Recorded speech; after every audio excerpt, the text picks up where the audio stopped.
I've put together approximately 35, maybe 37 videotapes, and all the information comes from a book dictated to me by God as his righteous servant, a man described in Isaiah 53, and the man described in chapter 11 of Isaiah, the descendant of David, the twig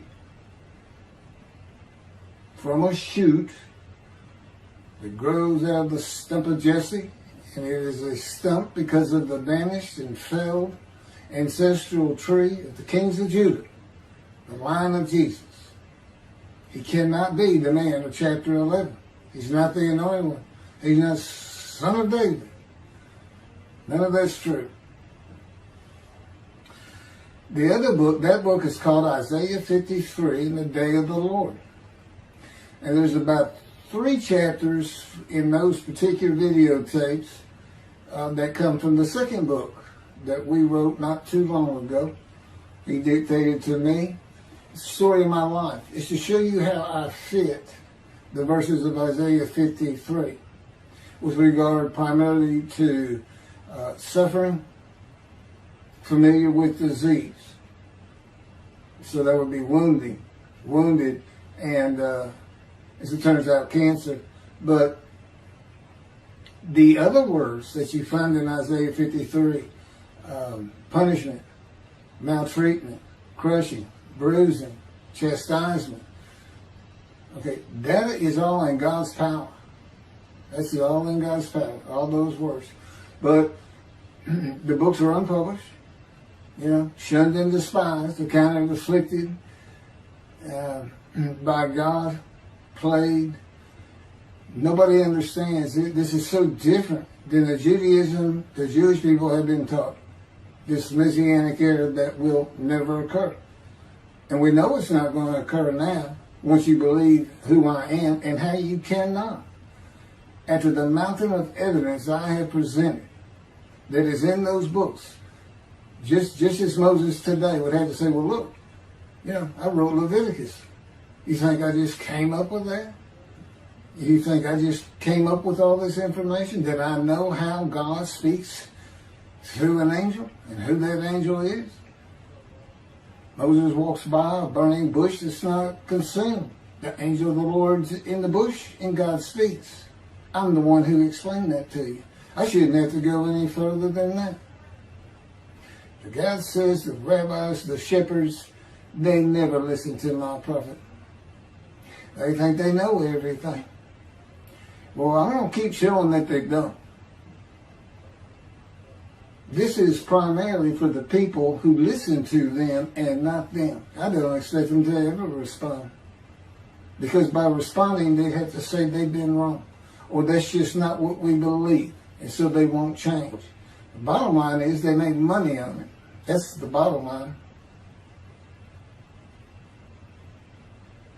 God had me watch a video of Toby Singer just for this one purpose I'm about to tell you. He said, watch him raise his hand.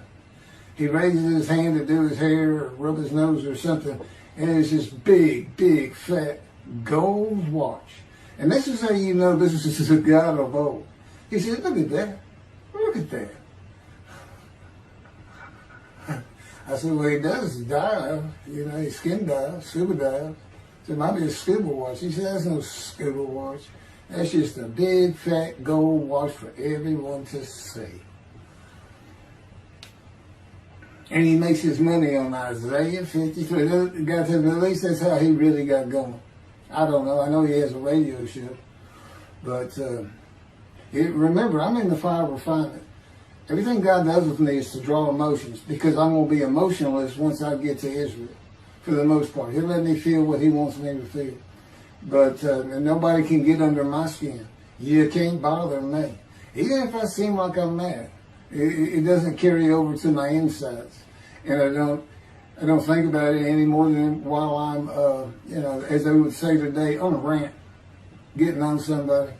But I bring his reckoning. I laugh. I tell him, you know what I am, don't you, God?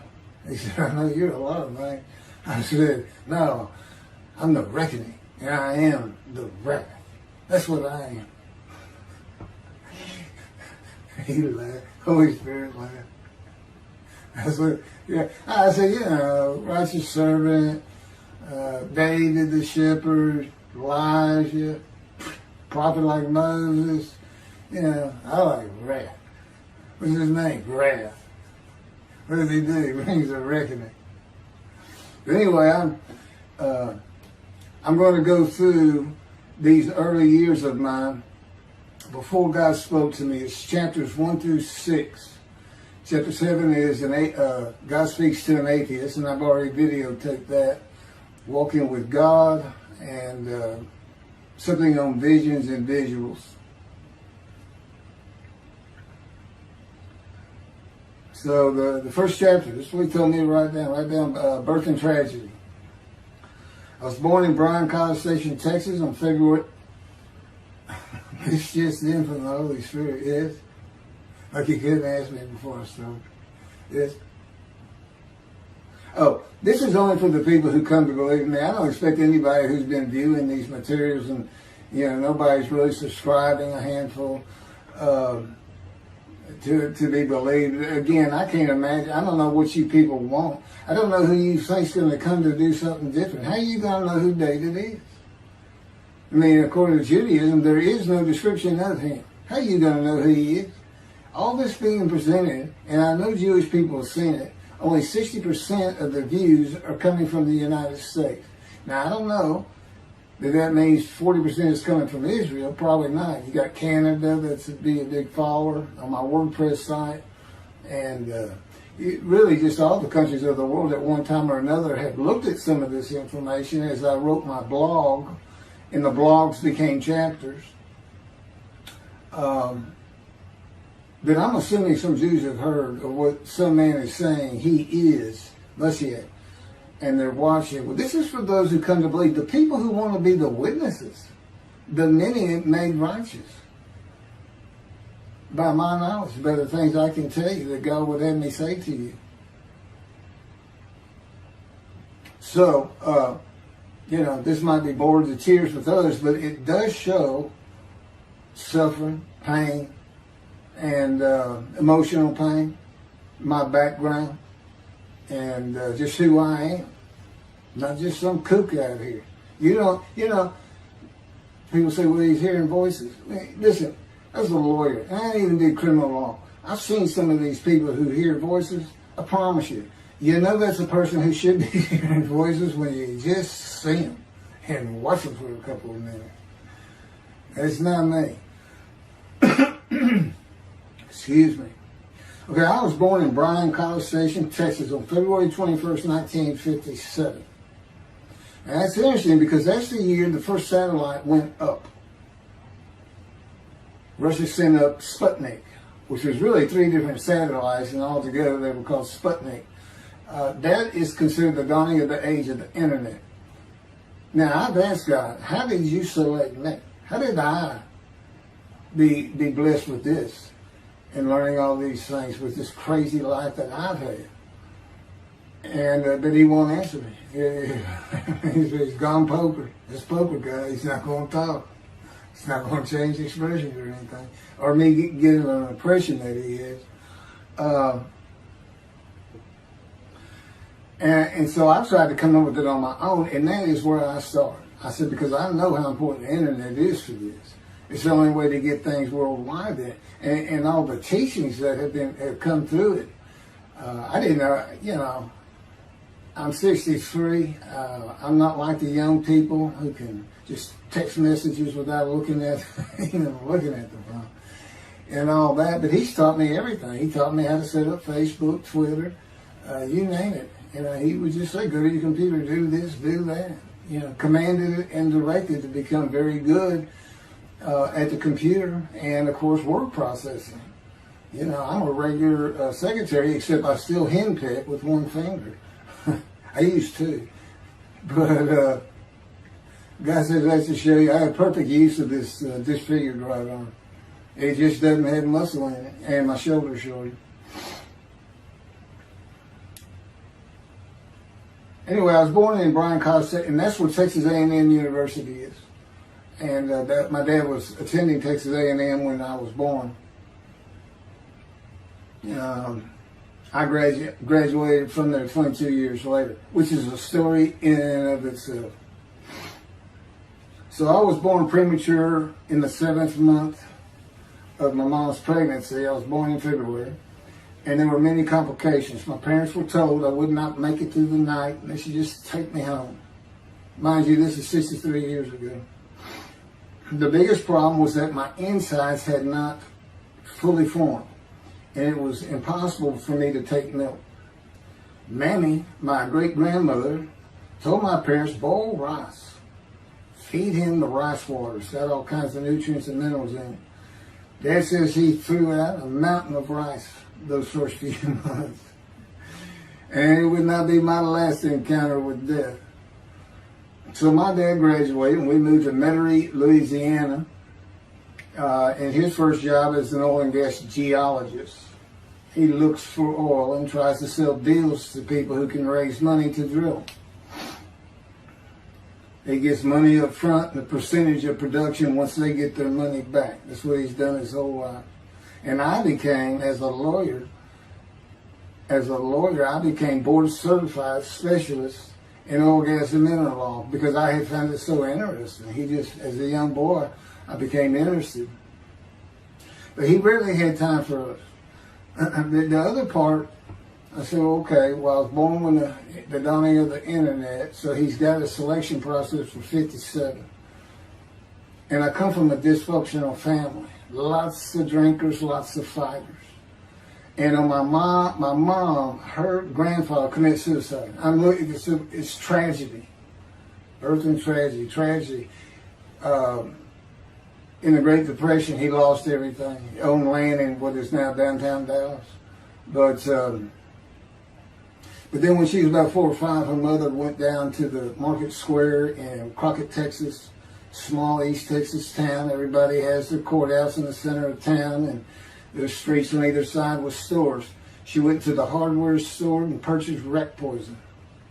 She hadn't gotten hardly out the door when she opened it and took it herself. Died right there on Main Street in the middle of the day in a little small town. I don't know how long that would have been. My mom's 85 or 6. She was 4 or 5, almost 80 years ago. So I'm sure it was quite an event. And her dad took her and her sister's about 2 years older, to Metairie, and not Metairie, to someplace in Louisiana. But could have been Baton Rouge. And her father became a elevator operator. And you can still find this in Houston when I was at law school.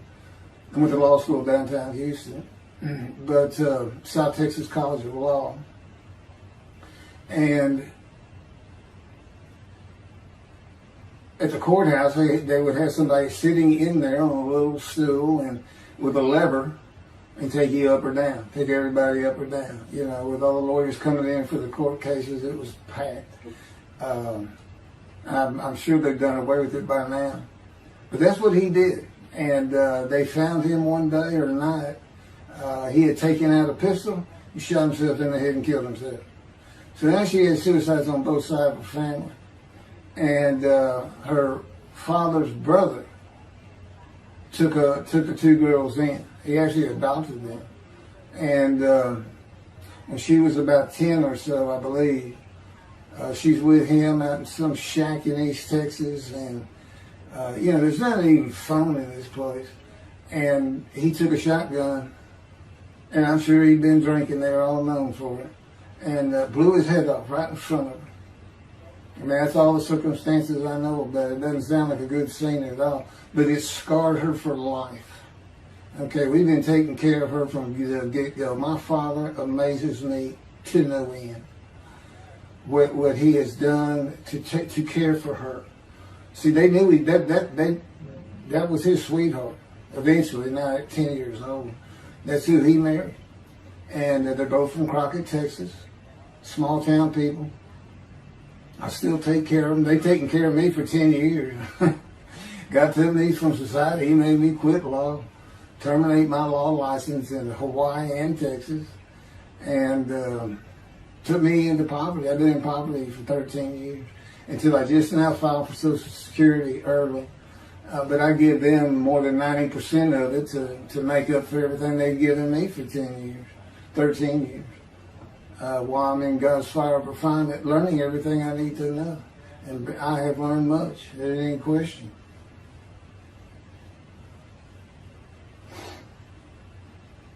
So anyway, there's 3 suicides. There's 4 suicides right there. So it's a family of tragedy. You know, it's not a tragedy of losing your entire family in the Holocaust and you're the only one left. It's not like that. As God says, I just got things as close as I could. He says, I touched you in the womb to disfigure you, really for just one reason. Well, 2 reasons. One, it makes you identifiable. But it was so people would pick on you.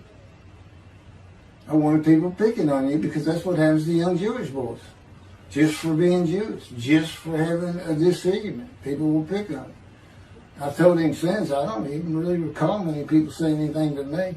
He said, that's because you look like you crawl all over them. They did.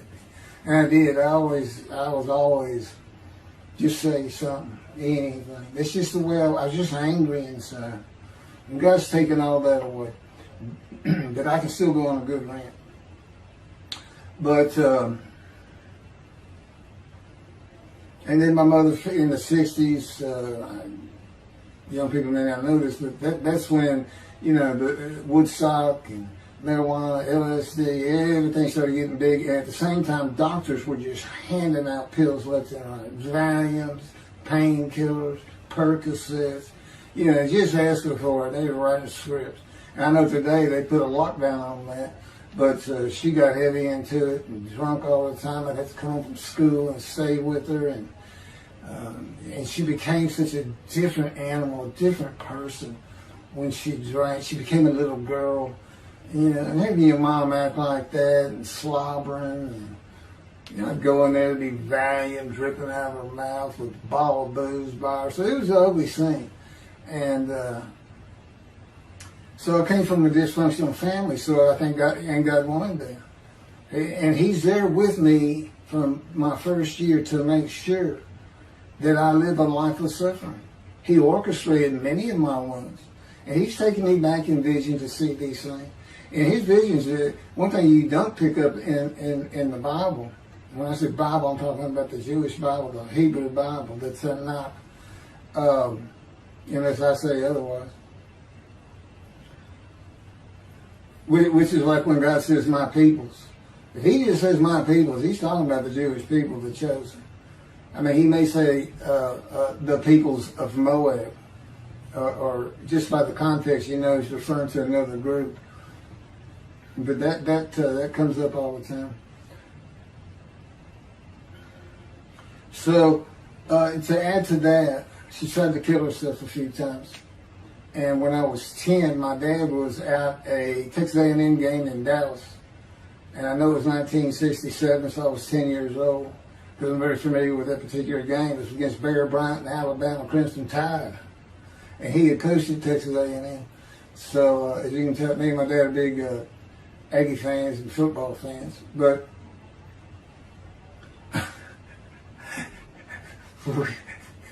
I had been assured we'd be able to see those games in Israel. Somehow it might be taken. He said, we'll get it. That's the Holy Spirit. We'll get it. I said, he's so funny. I don't know where my sister and brother were, but I heard some noise and I went down. It was about 1 or 2 in the morning, and our stairs curved, and there was a little bay window cut out, and I looked down out into the living room. She's laying newspapers out, and I just sat there watching. I didn't know what to do. And she got down that paper and took out a butcher knife, not a razor blade, a butcher knife, and opened her wrist up. And this happened again years later when I was in high school. She opened her elbow up, and that was god awful. I don't know. But before she bled out, my dad opened that door. I sometimes think she knew he was going to be there soon, would probably save her. But it didn't look good, and I hated myself for not doing something. Maybe that's why I was so angry. Anyway, because I didn't do anything, I just sat there. I couldn't move. I don't know. I don't even know what I was really thinking, really. But I can't. What it did is it told me how much her uncle blowing his head off must have done to her. That must have really hit you. I had nightmares my whole life, but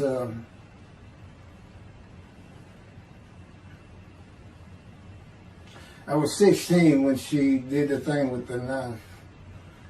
But you know what? My dad finally got her he got her the best psychiatric care in Houston, Texas, and that's big because we got a medical center that's renowned throughout the world. And they put me back together many a time. And she never did that again. And the amazing thing is how different she is in her very advanced old age. I mean, it's like she was never that person of the 60s and the 70s and the 80s. I don't know how my dad survived it. I'd have never stayed. I'd have taken the kids and said, try to find us. But he's not like that. I've never seen two people who love each other so much. It's crazy. But anyway, I was married for 20 years and we weren't like that at all. We finally divorced for irreconcilable differences. Okay, my first major surgeries when I was 2 years old. My first surgery. Up above here, I have a scar. I had my first of many surgeries. Been born without my right pectoral muscle, small shoulder, withered arm. And there was some, the movement of my arm was restricted. There was some tissue in here that had to be cut out. So they opened me up and did that. I was born right-handed, but I do everything left-handed. Except for light things. Like I shoot a basketball right-handed. I throw a ball right-handed. Darts, things like that. But bowling, I'm left-handed. You know, anything heavy. And I was quite an athlete. If I had two good arms, I'd have probably been on scholarship. I was already offered a partial scholarship at a small school for track, even with this bad arm. But I just didn't have the fast start. You got to have two strong arms just pushing out in front of you. But I was some kind of quick and fast. So, we moved back to Houston to a place called West University, a suburb. And this little story, I don't even like telling it, but God tells me I have to. And he had something to do with it. But I'm not going to go into that part of it. So anyway, I had decided when I was in second grade, I was tired of school, didn't want to go anymore. I don't exactly know why. I just know I said, that's it, and I'm not going. Dad came to get me up and take me to school until I'm not going. And it was on. He was going to get me there. It took him about an hour to get me to the car. Fighting and screaming and running around and hiding, getting under bed. You name it, I was doing it. And anyway, he finally gets me to the school, but he's too tired. He wasn't even going to try to get me out of the car by himself. So he get out, and he goes and gets the principal. Now, my dad's about 6'2", but he's real slim. And but he comes out with his principal, who's taller than he is, and he's a hefty guy. He's burly. Anyway, so they come, they said, get out of the car. I said, not getting out of the car. I'd already locked the doors. Only the two front doors locked, and it was those locks that you pull up and push down. And so my dad used the key, and he opened up, he popped that lock up, and I slammed it back down. I said, I'm not going to school, I told you.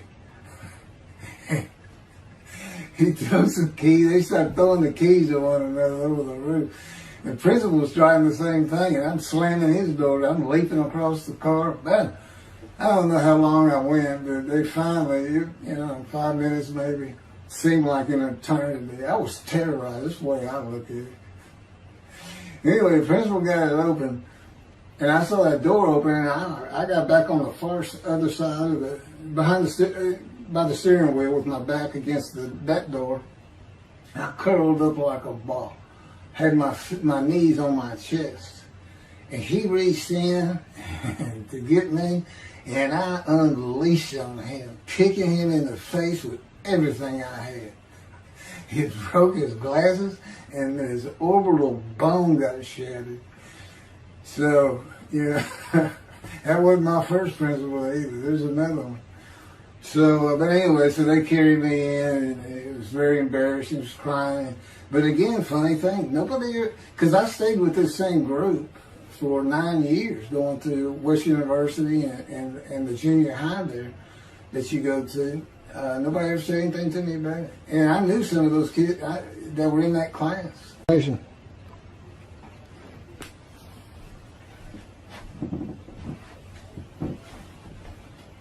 My camera only goes for half an hour. I can see on the screen that I have pointing towards me that when it runs out and I have to turn it off and turn it back on. But anyway, that ended my fight with my first principal.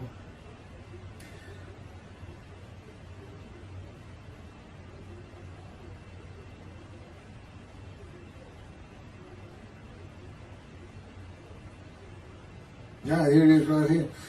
I just got to help me put these together. In the 10th grade, the principal of the school told me to cut my hair. You know, I had long, blonde, wavy hair, well past my shoulder. Again, this was, I graduated high school in '76, and this has been junior high, so it's in the early '70s, but it felt like the '60s still. And I kept in a ponytail. It was neat. It was a school-wide policy. I think I was one of the last people to cut his hair. I was hiding all the time. I was always on the alert for the teachers that would turn you in. But I went and got it cut. I told the barber right at my collar. Sat there in the chair and cut it right at my collar as I was instructed to do. And then I was commanded to return to the principal's office. And so I presented myself to him. I sat down in the chair in his office, and he gets up, walks behind me, and grabbed me by my hair, back of my head, and jerked my head back fast. And said, "It's still over your collar." Now, I don't know if I did a backflip out of that thing. I can't really recall. But what I do recall is it took 3 people to get me off of him. And I was permanently expelled from school, which ended up me leaving home. It wasn't a runaway. I'm just out of here. I'm tired of everything and everybody. I ain't going to school ever again. Hate school, always there. That was me. And they had to pull me off of him. I understand through a friend of mine, he said, "You know, my brother went to that school. He has some stories about that guy." So I said, "It wasn't me, it's him." Second major surgery came when I was 12 years old to try and repair my right knee and just below it. I was running full speed in a field. High grass and weeds with a family dog. And God says he had something to do with what the dog did. For no apparent reason, just suddenly he was running at my side. And he just bolted, he just stopped going straight to the heart of the left and went right between the legs. I go sailing in the air, and I came down on my knees, except my right knee came down on a broken Coke bottle, Coca-Cola. And they used some thick glass back then. It was stuck nose down, way down. It was all broken up, but it was the bottom all jagged that my knee just, they said it went to the other side of your knee. They said, "You got that whole field in your knee." But when I got to the hospital, I sat there for a long time. The first doctor that came in and just told my mom, right in front of me, I'm in the room, he said, I can't repair that. It's not repairable. We want to take it off. You can't use it. And I already knew that because as I started screaming and yelling for my dad, he finally came back. This field was behind our house. There was a chain link fence, and then the field. My dad finally heard me. He got over. He saw the blood, and so all of a sudden he's scared to death. I'm going into shock, and he got me to put my arm around his neck, and he said, "Can you walk on it?" And I tried, and it just collapsed. It was useless. It was awful. And then I had to climb over that fence, and my mom was going crazy and screaming and crying. And he had to go take care of her. I'm sitting in his bathroom with my leg all opened up, and I'm just getting sicker and sicker, nauseated, scared. I was a cripple. And but anyway, they get me down to the hospital. And this, like I said, the first doctors were just like, we don't know what to do. And just right then, and God says he knew he was going to be there. This doctor walks by, and my mom recognizes me. And she goes, Dr. Kane. And she runs out the door. Well, this is Dr. Kane. Her mammy that I mentioned earlier, in her old age, very old, maybe been in her 90s, I don't know, late 80s, but living with her sister, broke her hip. And this doctor repaired it. This is a long time ago, people. Repaired it, and she actually walked again with a walker. I remember. But that's who this doctor was. And she said, my son, they're going to take his leg off. You've got to come look at it. And this Dr. Kane actually became the medical doctor for the Houston Oilers.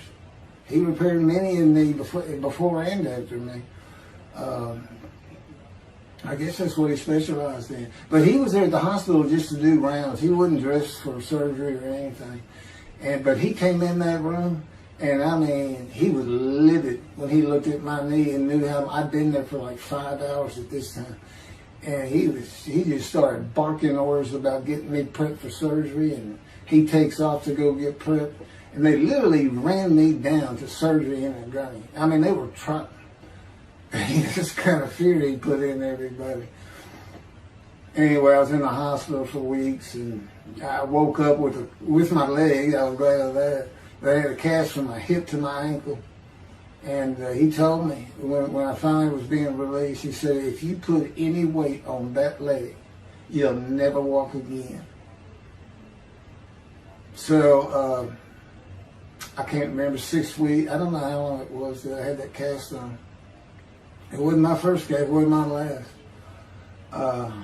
Or maybe it was my first. Maybe it wasn't my last. That's another story. We're not getting very far. There's 6 chapters. I'm barely getting through the first one. But what I'll do is I'll just do 6, just like I did with Isaiah 53. I did 6 or 7 videos, 7 I think. But then I joined them all together and put it as one video, the definitive commentary of Isaiah 53, which comes straight from God, by the way. I mean, you can contest what I'm saying all you want, but it makes perfect sense. For the first time, Isaiah 53 is explained. Now, how did I become the smartest religious Jew in the world who can see that? And what the wounding and the punishment, everything's about, and how it's really, in some ways, a snare for the Gentiles for the day of the Lord. Because he knows he can take me and just decimate any argument they want to put forth. You know, in particular, I'm blemished. I'm the Antichrist. In that I am exact opposite of Jesus Christ. Okay? He's so smart, he was teaching synagogue at 12. Supposedly he was a perfect, beautiful man. I'm disfigured. You know, I'm not bad looking, but I'm not, I'm not Brad Pitt or anything. Anyway, a sinner, I wasn't a habitual sinner. I was a good person. I was good to other people. I was very compassionate. I said there was already a lot of humble in me. I didn't laud myself and the things I could do over others. Like being the fastest guy on top 5 at school and the fastest in the neighborhood. I didn't brag on myself. But as he took me back through my life and informed me when things were sin, it just seems like I touched on all of it. And if murder in your heart is actually committing that sin, as the Christians say, I don't really go with that, but then there's really not much I've missed. So I'm a sinner. And, Jesus can say, well, I'm a sinner too. I'm lying. All you got to do is read the scripture in the Gospels. You see where I'm lying. That's easy. And I came from the banished line. I thought I was the man of Isaiah 53. I thought I was going to be exposed to death, but given long life. This is what he would tell you if he was here. He said, but you know what happened? They crucified me. And on the cross, I realized I'm not that man. This isn't exposure to death. This looks like a sure thing. Father, Father, Father, why have you forsaken me? That's Jesus Christ saying, I'm not the man of Isaiah 53, and I just figured it out. That's what that is. I ask God sometimes, you sure you didn't have that written? Why on earth would they write that down? At least forget about it. We need to just forsaken me. That's what it's about, Christians. They got their way. They can explain that being counted a sinner means he got crucified with the sinner beside him being crucified on each side, left and right. So there's three of them, so he's counted a sinner. Okay. It's supposed to be descriptive. We're supposed to be able to find a person to do. You might tell Judaism the same thing. This is to find somebody. It's not the people of Israel. They're all kinds of people. Now, we're looking for a guy, so God can have a Moses. Why? We have a new covenant. Why? It's the day of the Lord. Why? Jeremiah says so. That's why. It's so easy. The lamb blooms again. Okay, and he's coming to friendship with the temple. So the lamb blooms again at a time when there's no temple. Jerusalem's going to be rebuilt. It's a metropolitan today. This is no Jerusalem of antiquity.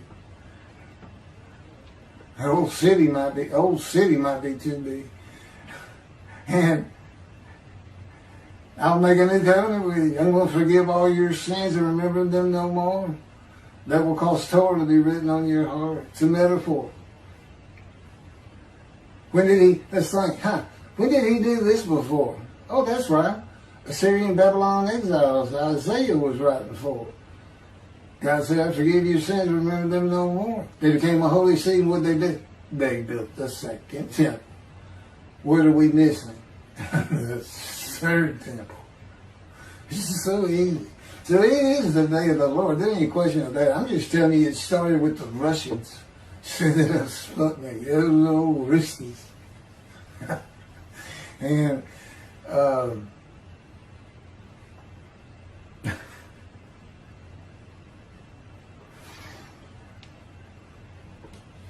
and he's bringing the covenant, but he's got to have a Moses. He said him send a prophet like Moses. So he's saying it's Joshua. No, it's not.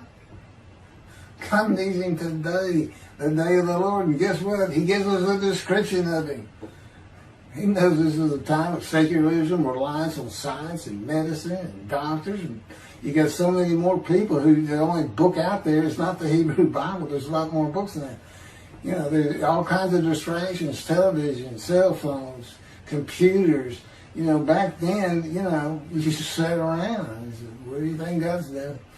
I don't know. Wish he'd send some rain. It's just, I said it's easier to get them back then. But here it is. It's here. And God said, you see why I put shunned and despised in there? Because for a while I said, God, this is before we really got the books done and everything. I said, I'm just sitting in a room. I can't really tell anybody shunned and despised in me. Counting me plagued, afflicted, and by God, and everything else. He said, well, how you feel now that we've been putting all this on the internet? I said, I feel shunned and despised. Yeah. I can tell they know. There's no question this hasn't gotten back to those two. I said, you keep attacking them like this and I'll be certainly sure, just in case I'm wrong. But, because he won't actually tell me, he won't tell me anything, this is a rule of thumb, he won't tell me anything that I cannot find out or become knowledgeable on or informed on of my own, which means about nothing because we're in a room all the time.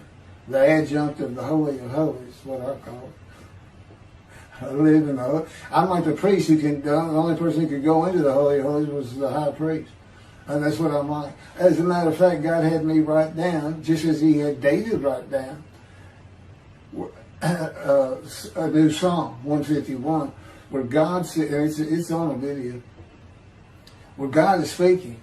Where the Lord came to me and God said, quote, and within that, he says that he declared me. We actually used the song where he declares it for David. He declared me an eternal priest in the order of Melchizedek and King David. and a rightful king, small k, and a rightful king. And he also declared, I'm the righteous servant. I mean, that's God talking. I mean, he's using it. When he dictated to me, it wasn't, to be written in my personality. That's him. That's him doing a new song. So, because he does that. Even in the writings, the person doing the writing, whatever prophet it was, or Moses, or David, if he wrote Samuel 2 and Kings 1 until he died. As I said, God says, look, just assume the central character is the one I had writing, because their lives change when I come to them, just like mine's changed. This is not anything I could have ever conceived or even bothered thinking of. I'd have never read the Bible my whole life if he hadn't told me, we're going to the bookstore and get you a Tanakh. That was 13 years ago. And my answer was, what's a Tanakh? I didn't know anything. And you look at all this knowledge. But this is it. This is the only power he's going to use in creation. He's not going to perform miracles. He's not going to have me performing miracles. And he's not. He said, the only power I'm going to use is on you. What I can get you to do. He said, I can take a Gentile Texan and take him to Israel and get my temple built. Okay. He said, because that's what you say to God all the time. Okay. And one night, I hadn't even read Isaiah 53. He didn't come to me and just say, offer yourself for guilt. I crushed you with cancer. It was me that did. That's not, I wouldn't have known what he was talking about. We finally get to Isaiah a couple of years later. He said, Keith, read Isaiah 53. I said, okay. And so I read it. I said, okay, finish it. He said, who do you think that is? I said, I have no idea. I can barely read it. I didn't know what it's saying. I said, I think these two verses ought to be up here. I said, you sure nobody messed with this thing? He said, nobody messed with it. It's just how I had Isaiah writing. He said, that's you. I said, oh, okay. And I couldn't help myself. Good luck convincing anybody. I can't even tell what it's saying. He said, before we get done, and he's right. I've been over that thing so many times. From my original version of Isaiah 53 that he dictated, or told me how to put together, but every sentence, every word is his. We've changed it up and added things. I've learned things. Like I didn't know about the test of devotion. I didn't know why the angel was leaving early in Malachi 3, but I do now. And all that would cause an amendment to my midrash on Isaiah 53. And, the book has me, these are all on videotapes now, me and Rashi. Rashi, the first one to come up with this is Israel. And, I look at his answers and I just shake my head sometimes. You should see his answer in Malachi 3 for the angel of the covenant that you desire. There's only a covenant of friendship and the covenant of Jeremiah. And this is his answer. It's midrash, so he just takes a section of the angel is on the way, and it just says the angel of the covenant. And his commentary is the angel that avenges the revenge of the covenant. I said, what does that mean? What is he talking about? I said, you guys being funny. He said, I don't know. I said, you do know. He said, well, I'm not telling you. So, God likes to feel as though he's laughing. He doesn't actually laugh. He sends me a perception that he does. Or he uses me to laugh. I've mentioned that in a video. Because he can't. Well, he controls my words. I learned that in walking with him. Just one day, I'm talking out loud as we go. I'm discussing man and divine beings as though I had a sermon I was giving or a speech to somebody or a seminar. And I'm rolling, and I can tell he is really making this thing rock. He's taking it from here to here to here, and we're going. And I'm going. And all of a sudden, I use a word or a couple words that I simply don't use. And they're not what my mind was even thinking of. They just came out. And I just stopped. I said, did you do that? I didn't even say, hey, did you just make me say these two words? Because I knew he knew. I said, did you do that? He said, I did. He was almost indignant. I did. I said, okay. Anyway, that's where it all started. Now I know. Okay, guess who that is? That's the Holy Spirit. Using me. He doesn't sound like that. But he'll use words like that. Said he's getting bored. They like to cut. Let me just say this. This is part of guys you don't know. And it's not all the time. It's just some of the times we do tend to get kind of silly in here. But, you know, they do things after a while. I'm like, you know, I feel like a kindergarten teacher. And I got two of those kids that you just shake your head at. You say, this is a handful. These two are nothing but trouble. Always fooling around, looking for a laugh. And the Spirit's always working in heaven, death, God laugh, as it were. Again, he doesn't actually laugh. It's a perception that's his emotion. If God has any emotions left, because worrying about other people's pain is not one of them. He made that clear to me. I don't care about your pain. And just saying it makes you mad. He says, see him drawing anger. And he'll do stuff so many times over and over. He says, it's easy because now it irritates the fire out of it. He just started. I said, how do y'all keep doing this stuff? And one day I told him, I said, I got it. Which means it actually came from them. I got it. You never grew up. You never got sent to your room. You never had to climb that mountain to achieve something. Put yourself out there. Nobody's ever whooped you. He said, I said, that's what it is. You never grew up. That's what it is. Yeah, I'm dealing with the child God. That's what I'm dealing with. That was my argument. And then he came down as mean, very serious, mature guy. And I didn't bring that argument up anymore. But that's how it gets with me sometimes. It's an incredible lot. For me, I'm not going to get to him. I guess I'm at the end. I'm getting close to when I got shot. I thought that was a new chapter. Oh, it's not. Well, I'm going to put it, this is getting long. Anything over half an hour, we try to stop. Now, my Isaiah 53 is 5 hours. But, yeah, you don't have to watch it all at one time, of course. He doesn't hardly let me watch it. Yeah, I don't even watch them before they get posted. He said, no, you watch it later. Because it comes on my TV that he got me. And I didn't know at the time it was going to be, you know, that he was serious about doing videos. And I certainly didn't know about making it a backdrop. He decides everything. You know, he tells me when to eat, when to get up. I don't sleep hardly at all, 2 or 3 hours a night, and sometimes less, and take a half hour nap sometimes. But I found out I feel fresh. You know, I don't need that much sleep. He said, well, you're not really doing anything. Why do you need a lot of sleep? And see, that used to make me mad. Now I just laugh at it. Thank you very much for listening. I'll pick this back up on another video, and eventually I'll put these first 6 chapters, just like I did Isaiah 53, because it's a book that he dictated to me. I can't get it published. I'm going to put it on YouTube. That's why I'm reading it. And as I said, if you don't want to listen to it, don't listen to it. But the information that's in these books and in those videos is, that's my proof.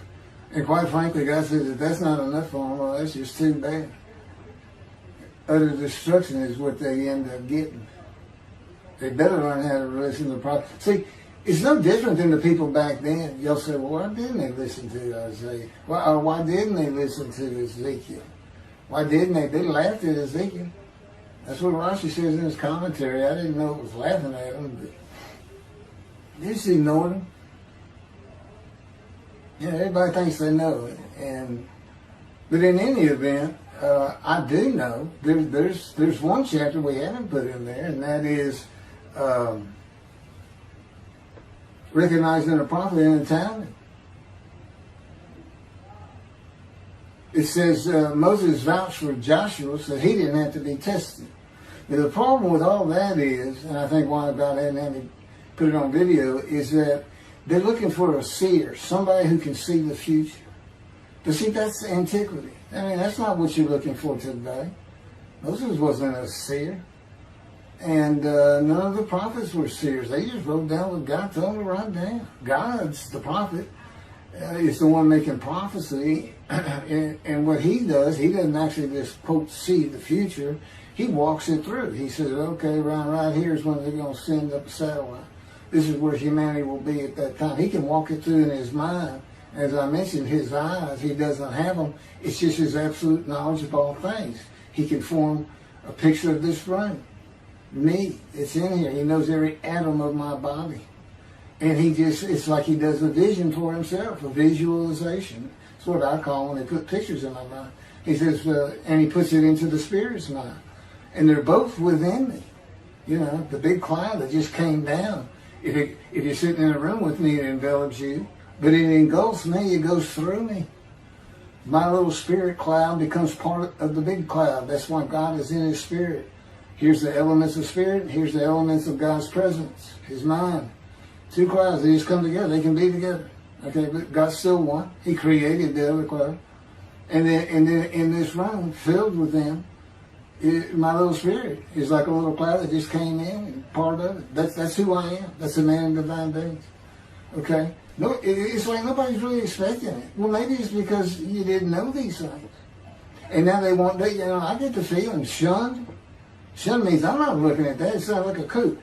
We by faith, by the fundamental principles of Rambam the talent, from his diagnosis of the talent.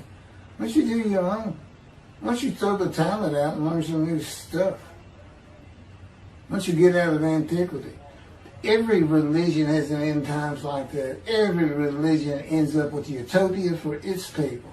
Everybody. Well, don't be like everybody. You're the Jews. Throw it out. Let's get practical.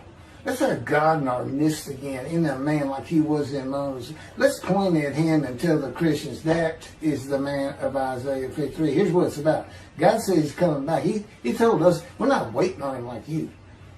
He said when he was coming back, he false prophesied 5 times. He ain't coming back. He wasn't who he thought he was. He told us on the cross. I'm not the man of Isaiah 53. He tells us. Well, that's what he doing. Father, why did you forsake me? I'm about to die. What do you think he's talking about? What do you think he's thinking about? He's not supposed to die. He thinks he's the man of Isaiah 53. So do they. It's just mind-boggling because I'm the man. And there's nothing about me that says Jesus Christ. Nothing. You should hear me cuss God. I've cussed him trying to die. I begged for death 1,000 times. He said, it's not been 1,000 times. I said, it's been hundreds. He said, well, that's true. You have cursed me more than any man in the history of mankind. And he said, and you did it face to face. And I said, you shouldn't make me so mad. He laughed, y'all. He laughed. When I'm cussing him, he makes him laugh. And oh, you're kidding, that story? He gave me his perspective. This is how he did it. He said, Keith, imagine you created ants. And ants are living beings. In other words, they can think and they have emotion. Okay, you get a great big ant farm over here in your room. Okay, you decide you're going to get one ant to get all the other ants to do stuff. But you got to get him ready. And you get him ready the way I'm getting you ready. Now, he's mad at you. Right? I said, yes. Yes. And he said, now, imagine, I'm always laying in this bed. I got a big table. It's got a microwave on. I put my computer on. I got a big fan I like to have on. And he said, look over at that table. Now, imagine that ant got loose. And he is crawled up. And he is standing on the corner of that table. And he is giving you the what for in ant language. I mean, he's going. And he's turning around and shaking his butt at you. And he's cussing. And all this. And all you got to do is go, bump. And he's gone. I said, that's funny. And it is. And that's how he, that's what it does to him with me. The spirit will rile me up. I call him a troublemaker, troubler. He's so funny. But God's so humorous. There's a difference in their humor. Okay, that wraps up. I'm told that does wrap it up. I'm going to pick up a gunshot. I guess it was worse than the accident to my knee. They ended up opening me up from between my breast and my pelvic bone, and now it's been 3 times. And eventually, the lung cancer and colon cancer and skin cancer. But the lung cancer is when they told you should have died from the colon cancer. He said, but this is it. We can't treat that.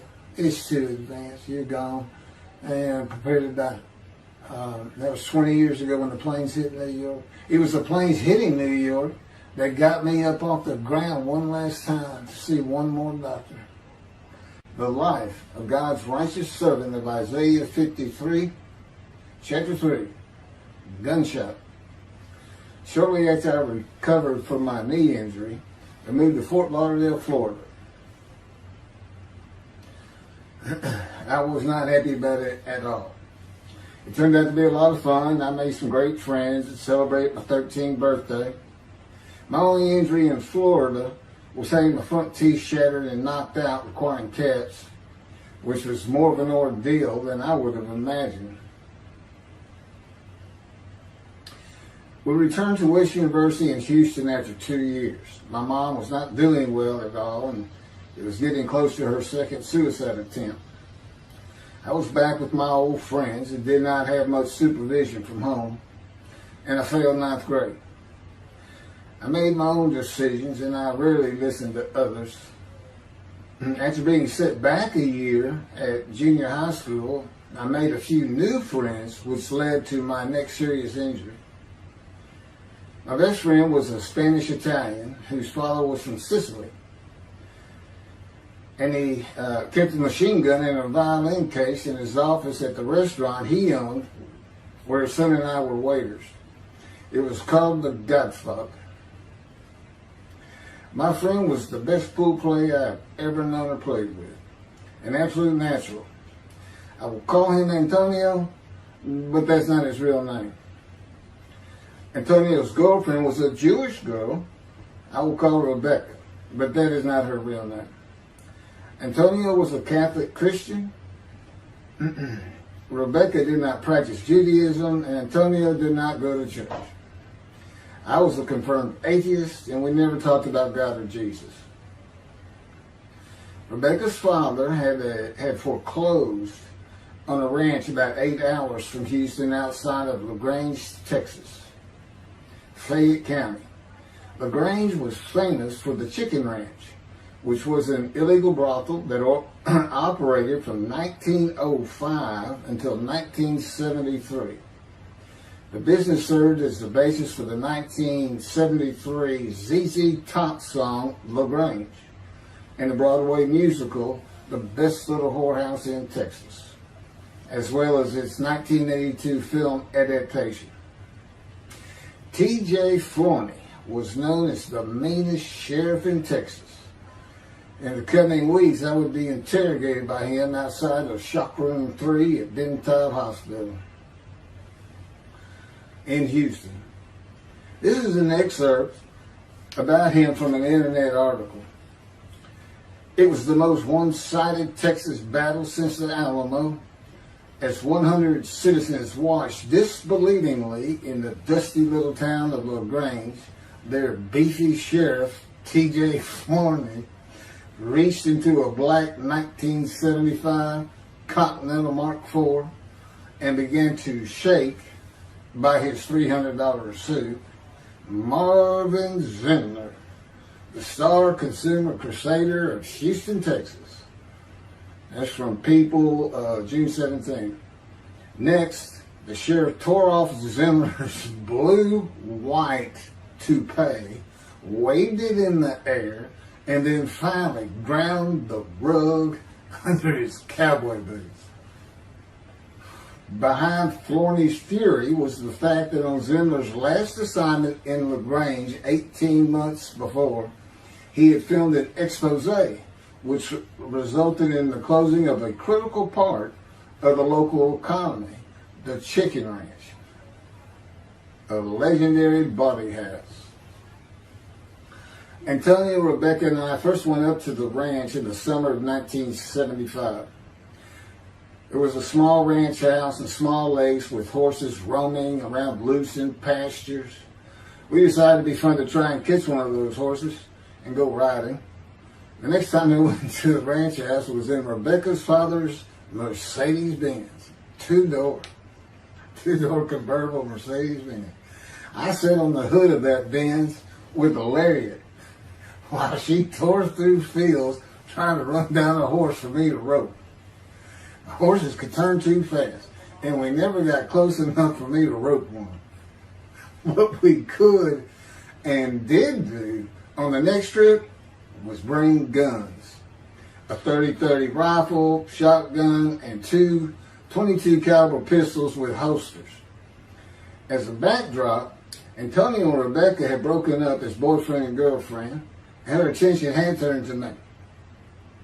I did not believe that caused any friction between Antonio and me, but it should have. It did not seem to be a source of animosity of Antonio towards me in any event. On October 5, 1975, we were all back at the ranch having a great time. Tony and I were shooting at cans with our pistols and practicing a quick draw from the holsters. We were standing shoulder to shoulder about 3 feet apart, and he was a little forward of me. Rebecca came up behind us, between us, and said she wanted to shoot. Antonio passed his gun to her, and it fired when it was going by me. The bullet went on a straight line through my bladder, intestines, and colon from the front right and lodged in the back of my left buttock in my backside. I could see the trajectory in my mind. I fell to the ground, and Antonio fell on top of me, rolling me over and over. I think he was looking for an exit of the bullet. I told him to get me to a car and get to a hospital. Felt like Babe Ruth had swung a bat up between my legs. I never once thought of God. On a big ranch, there are several gates for different sections of land and different purposes, usually with chains and a lock. When we got to the first one, I told Antonio, drive through it. I told him to ram it. I knew I was dying, and all I could think of was, you have got to hurry. I didn't panic, but I had never been so afraid and had never felt fear like that again to this day. Sometimes I think I have forgiven Antonio for accidentally shooting me, but I had not and cannot forgive him for stopping at those gates. I'm still mad about it. I was seriously angry at him. We got to the LaGrange Hospital before noon on a Sunday. They had to call the doctor to come in. I asked the nurse for something for pain, and she told me my vital signs were too low. That if she gave me a shot of morphine, I'd drop dead right there. It would kill me. No pain medication. The doctor came and looked at me and said there was nothing they could do there. He told me they were getting an ambulance to take me to Houston, Bentab Hospital, where they operated on gunshot victims all weekend long and do to this day. It's a trauma hospital. Many young doctors from Baylor University, all around the state. It's the high desirable place to be because you're cutting all. If you want to be a surgeon, you're cutting all day long. I knew one thing with the certainty. I could not pass out or fall asleep. If I did, I would not come back. In an ambulance, I talked to two fellas that were tending to me, as much as anything to stay awake.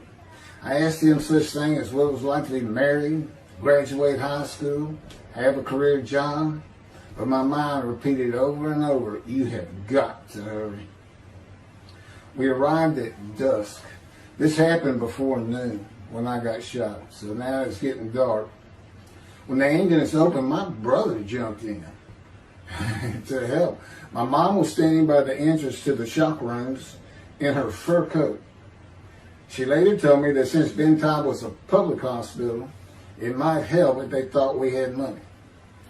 I didn't see my dad, but my sister told me later, the whole way to the hospital, all he could say was, to God, please don't take my boy from me. I had stayed awake for some 6 to 8 hours in awful pain. They took me to shop room 3. It was filled with people giving orders and very loud. On the table, the nurse told me she had to put her finger in my bottom, which embarrassed me. And I raised up like a sit-up and saw nothing but blood rushing from my bottom onto the table. You have to hurry is all I could say. They finished prepping me for surgery and rolled me to a hall in a line of others awaiting surgery. Then someone was saying my name, and I opened in to see P.J. Forney, Sheriff of LaGrange. He wanted to know if I'd been shot intentionally, what we were doing at that ranch, did we have permission to be there, and et cetera, et cetera. I told him I thought it was an accident and to leave me alone. I never saw him again. I didn't have to wait long. The orderlies bypassed everyone in front of me and took me to surgery. I awoke in a large room with about 10 beds on my side of the room and 10 beds on the other with other patients, and I could hear moaning and crying here and there. It took a few moments to remember what had happened and why I was in there. I fell back asleep, and when I awoke, my dad was telling me he would have me out of there into a private hospital as soon as possible. It was the next day when they transferred me to the Methodist Hospital in the medical center where they had operated on my knee, and I had spent weeks there. I had a hose with a bag coming from my bladder and a colostomy, an opening called the stoma, which is your intestine on the outside of your abdomen, with a bag over it for going to the bathroom. I was out of danger from dying, but still very weak, and I needed to gain some weight. The track team was already getting together, running distance and cross-country workouts provided by the coach, preparing for track meets in the following school semester. I lived about a half mile from the high school. The day I got home, I walked to look at the track. It did not seem possible I could get back in shape. I was afraid to cross the roads to the school. I could not even trot to get out of the way if a car came my way. My insides felt like jelly, and I had been warned that too much physical exertion in the first 10 days could cause a stomal hernia, and my intestines to start extending from my body. I was homeschooled for the rest of the semester by a private volunteer tutor, and passed classes I probably would have failed. The beauty of that gunshot was that it changed me. I was never going to graduate high school, having failed so many classes. So I set up night school classes for the next and my last semester of high school. I was 18, soon to be 19, and a senior.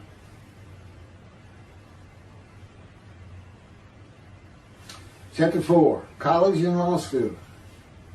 Before the summer of 1975, one of my best friends on the track team, who threw the discus and shot put in field events and was a senior, told me he wanted to do something big the coming summer before starting college at Louisiana State University, LSU.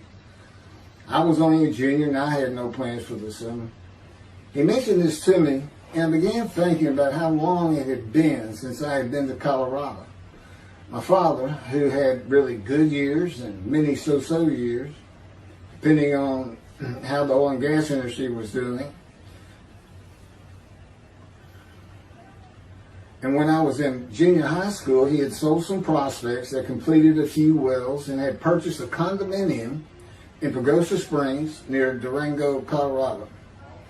My friend's name was Keith Miller, and I called him Miller.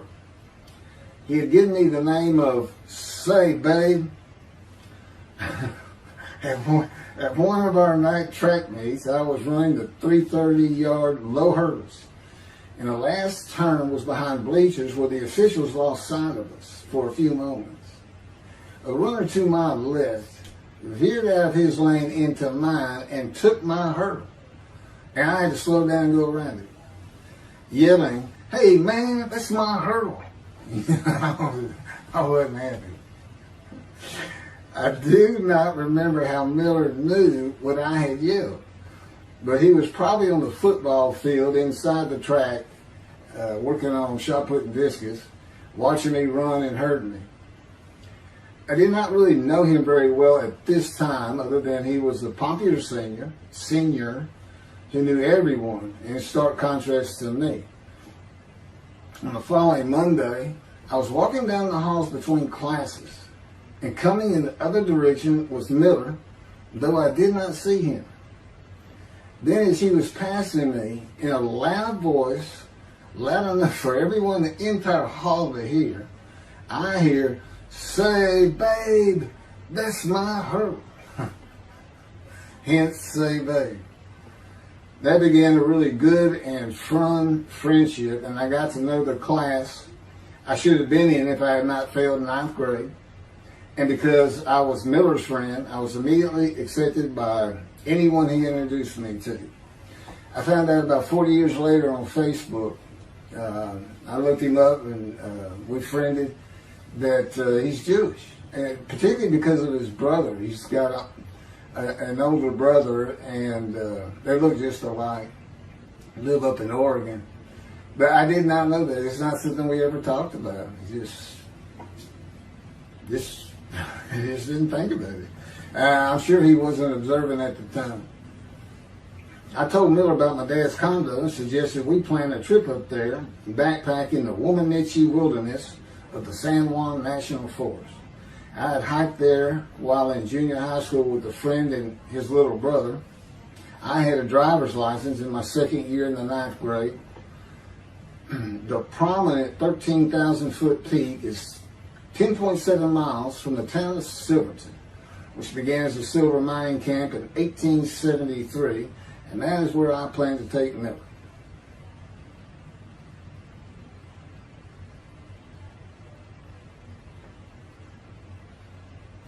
So Miller and I take off. We use his car. As I said, he was getting ready to graduate, and his dad had bought him a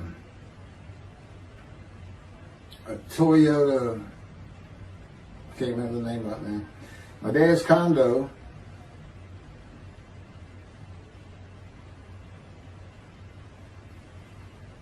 was about 60 miles from Durango, where a train depot is located that runs a train through the Womanichi Wilderness to Silverton.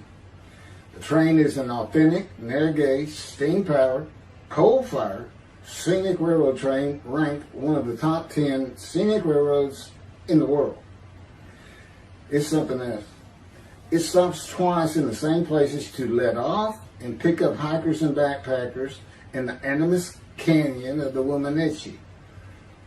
At top speed of 18 miles per hour, it takes the train 3.5 hours to travel the 45 miles from Durango to Silverton.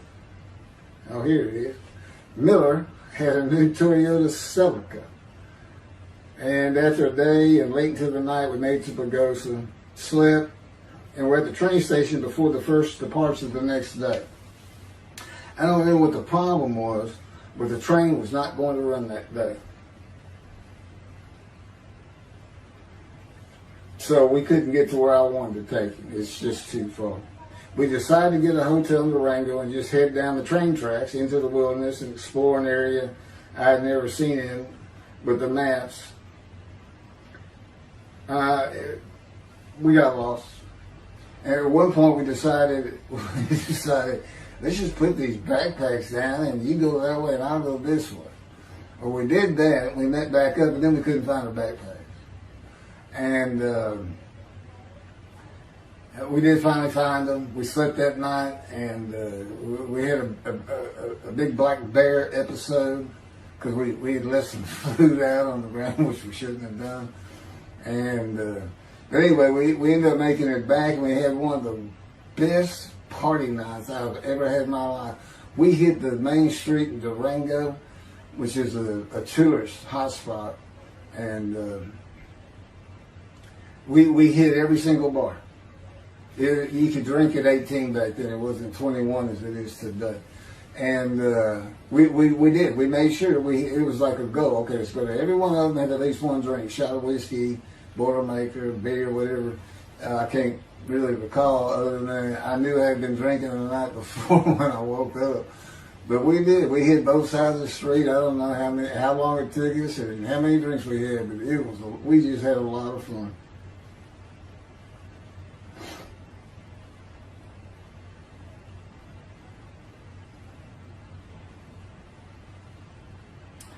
Okay, I'll be coming to chapter, I guess it's 4. I don't know. I thought I was coming up to the cancer story, but this is different. This is getting into alterations while at school.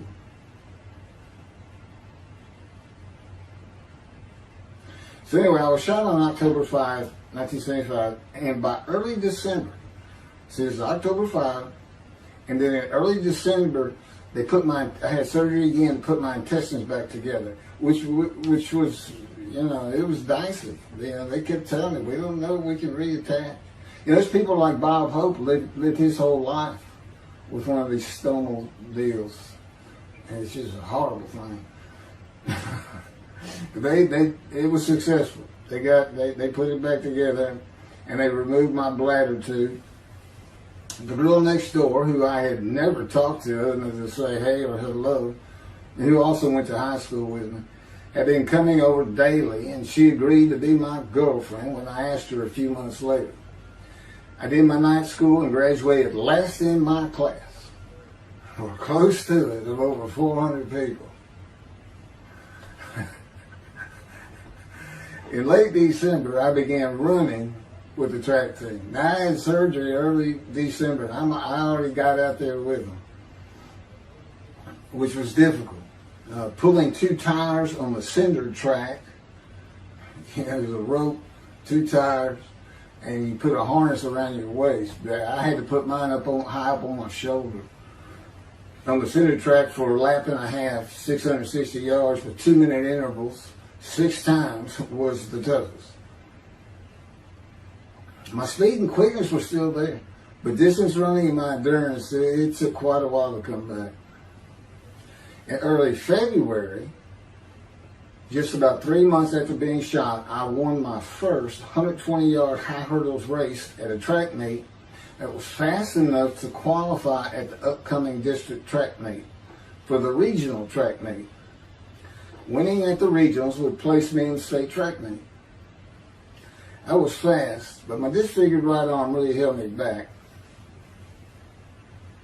Then my heart was broken, and I cried for the first time since I was a child, best I could remember. My coach, who really liked me, he understood the effort I had put in to get back in shape. Called me to his office, and I knew something was wrong. He told me I could no longer be on the track team. I had too many semesters of school to be eligible according to the eligibility rules. It was because I had failed 9th grade.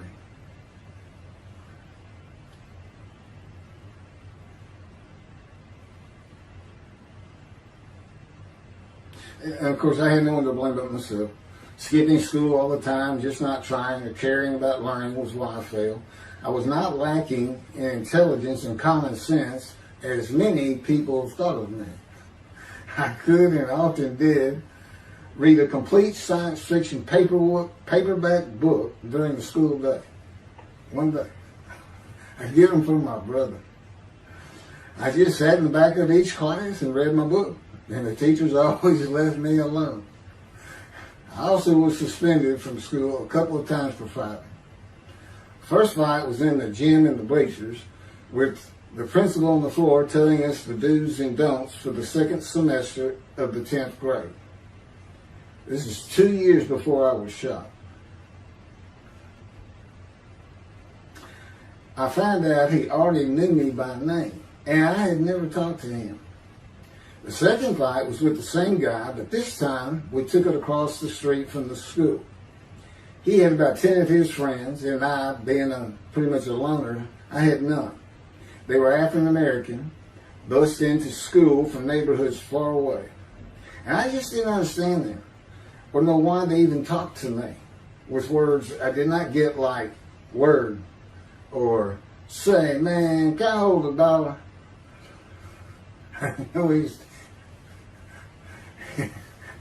That is what started the fight in the bleachers. I hear from behind me and one stood to my left saying, "Man, can I hold a quarter?" I turned around and just looked at him. And finally said, "I did not have a quarter." Lord was the principal. I undid my ponytail. Mind you, he's sitting right behind me, and I'm well aware of that. And I brushed my long blonde hair and then reached into my pocket for some chapstick for my lips. When I pulled my hand out with the chapstick, turned out I did have a quarter. Then from behind me, I hear saying, "Man, you said you don't have no quarter." To which I replied, turning around, "I don't have a quarter for you." The next part is kind of hazy, but I do know I grabbed him by the front of his shirt and threw him down the bleachers onto the students sitting below me. That is when the principal yelled my name and told me to go to his office. The next day, the guy and his friends were waiting on me when I got to school, and we fought across the street. The principal had told me not to get into any more fights, and this is the fight I got suspended for. I remember being in, after my suspension, being in the men's room smoking a cigarette in a stall, and a group of African Americans came in, and they were talking about the fight. What I remember was hearing, "That white boy went Muhammad Ali on him." My favorite fighter. I even saw the Ali Foreman fight in Kinshasa live in Amsterdam in 1974. And some of my best friends in high school were African Americans, mostly on the track team where we could get to know one another. I still had run-ins with the general population of the African Americans, who everyone just called blacks back then. I never used the N-word and thought they would help themselves a lot if they'd stop using it. Mostly I think they were angry at being bussed in from neighborhoods far away. In fairness to them, white kids did not seem to like me much either. So, yeah, I looked young even for my young age, and with my long hair, about 6 to 8 inches past my collar, I looked kind of girlish, and many people said that to me. One day a friend of mine told me what it was to him. You never smile and seem to be very angry. Like if someone looks at you crossways, you're going to come after them, daring them to say something. Like you want to fight. My next suspension for fighting began in middle shop, and it was all my fault. There's not a big deal to that.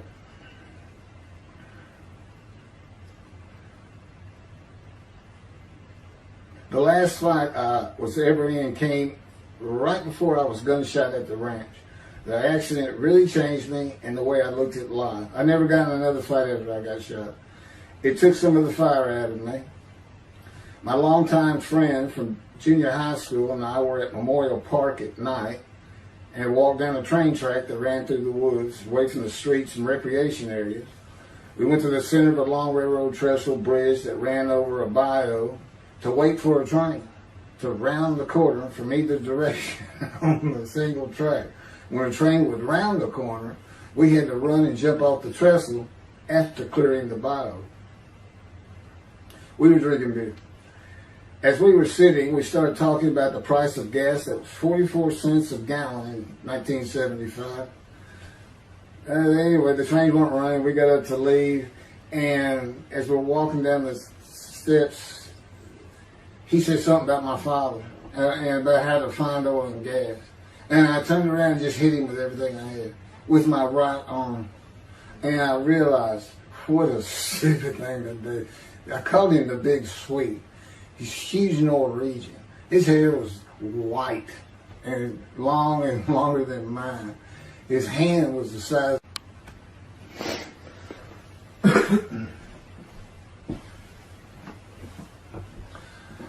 And I had nowhere to run. That was the really dumb part of it. I mean, I couldn't move. I couldn't use my quickness. I couldn't box as I had with the fellow across the street. And he just took one big swing. He's very athletic. Coaches all wanted him on the high school team, but he didn't want to. Football team. And but anyway, he hit me just one time. That was the whole fight. It was just 2 hits. My measly hit with my right arm. I was fast, And I hit him when I wanted to hit him. Well, I say that. I didn't even think about it. But he just about knocked me senseless. I mean, I saw it red. And so anyway, that was it for our friendship. We just, although after I got shot, he and I got back together a little bit. But by that time, I had met Denise next door. And I wasn't going to be going out drinking beer at the trestle anymore. I was going to get serious, and that's when I set up my night classes and everything. The big sweet.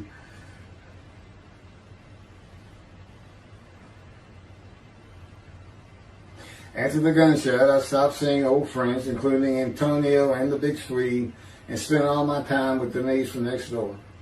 I knew I wanted to be someone who succeeded in life. My dad always told me when he was angry with me that with my smart mouth, I was never going to be anything but a ditch digger or a lawyer. While he said lawyer in a derogatory way, he got me to thinking I'd like to be a trial lawyer. I had to get into college first, and the only school I wanted to go to was Texas A&M University. Anyone who had ever known me would tell you that I was not even close enough to being smart enough to go to any college, much less Texas A&M. I would tell you I had never applied myself to the task of learning. Texas A&M denied my application. I called them and pleaded and argued, and finally admissions said that if I came for the summer semester of 4 classes and maintained a B average with no fails, they'd let me in. I did it, barely. I almost failed calculus and got a D. Just a quick thing on Texas A&M, because it relates to World War II, which always makes me think of the Holocaust, and how many Aggies were involved in that. Texas A&M enrollment began on October 2nd, 1876, and admission was limited to white males, and all students were required to participate in the Corps of Cadets and receive military training. Many Aggies served in the military during World War II, with the college producing 20,229 combat troops. Of those, 14,123 Aggies served as officers, more than any other school, and more than the combined total of the United States Naval Academy and the United States Military Academy. During the war, 29 A&M graduates reached the rank of general. Texas A&M is more than a great university. It's the home of the Aggie family with a long history of spirit and tradition. And I'm going to pass through all that. You can read, I got all this from Wikipedia.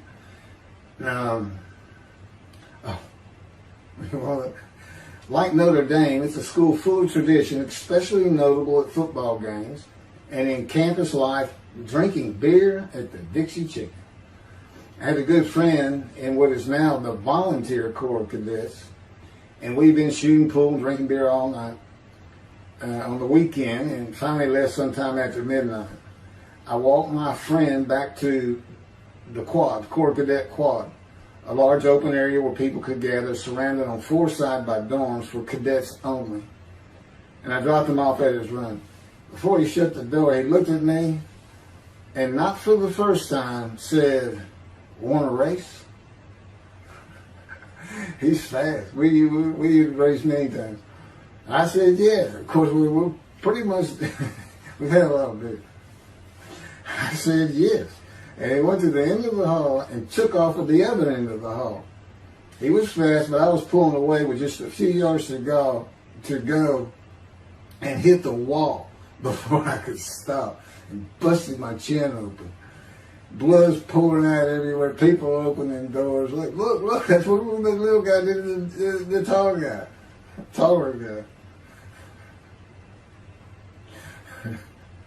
I also sprained my ankle. These are my injuries at Texas A&M. I also sprained an ankle so severely playing basketball with football players that I was in a cast for 6 weeks. Those were my only injuries in the 3 years at A&M. It was the gunshot that changed me and everything in my life. I married Denise when I graduated from A&M in '79, just 3 years after graduating high school. I went through in 3 straight years. Because I had those hours from the first summer, I just went ahead and went the next summer too. And I got out, and the average for most A&M students is 5 years. But I went through in 3. And of course that meant I never dropped a class, which also meant I had a low GPA, grade point average. And I didn't realize how important that was for admission to law school. I was denied admission from every school across the nation I thought I could get into. I do not know how my dad knew about South Texas College of Law in downtown Houston, but he made some inquiries and found out the dean was a graduate of Texas A&M. And we're known for helping each other. We set up an appointment with the dean. I told him of my rather intense home life and wayward ways, and that the A&M had given me a chance to prove myself as a capable student. You know, he hemmed and hawed, looked around the ceiling, and gave me the same opportunity A&M had. 4 summer classes, D average, no fails. I did it. I was terrible at chemistry and math, but it turns out I had good reading and comprehension. It's probably from reading all those science fiction books in school. I graduated in '82, and I did great on the bar examination. Keith Ellis McCarty, attorney at law. Who would have believed it? Which reminds me of verse 1 of Isaiah 53. Who can believe what we have heard? That's what any of my friends would say about me getting out of law school. Much less what's happening today. You go find somebody that knew me in high school, they say, who? Oh, that can't be true. Get out of here. I know him. Forget about it. Chapter 5. 27-year headache. I'm going to pick up with that on another video. And then that'll be it. Some general comments. 5 and 6. I'm not sure what 6 is. Yeah, 27-year headache. I'll go ahead and mention God in one of these accidents. And I won't say anything about the dog who took a hard left between my legs. Just about severed my knee, my leg at the knee. I won't mention that. Or hitting the big Swede on the track. Unbeknownst to me, my arm just took off. I wouldn't have hit him with my right arm. The things he has shown me. And getting gut shot. Yeah, I think I would have figured out, you probably shouldn't be hanging out with this fellow anymore if you're going to be talking to his ex-girlfriend for another. Little things like that, he controls my perception. Little things like that in my life to make sure I am the man of Isaiah 53. If anybody thinks I'm going to back off saying that, they're wrong. I have been through too much. My whole life is dedicated to this time, the day of the Lord. As a matter of fact, what about my day? That's right there. What about my day? Well, he said, well, first of all, God's speaking with you and living with you. Most people say that's pretty good.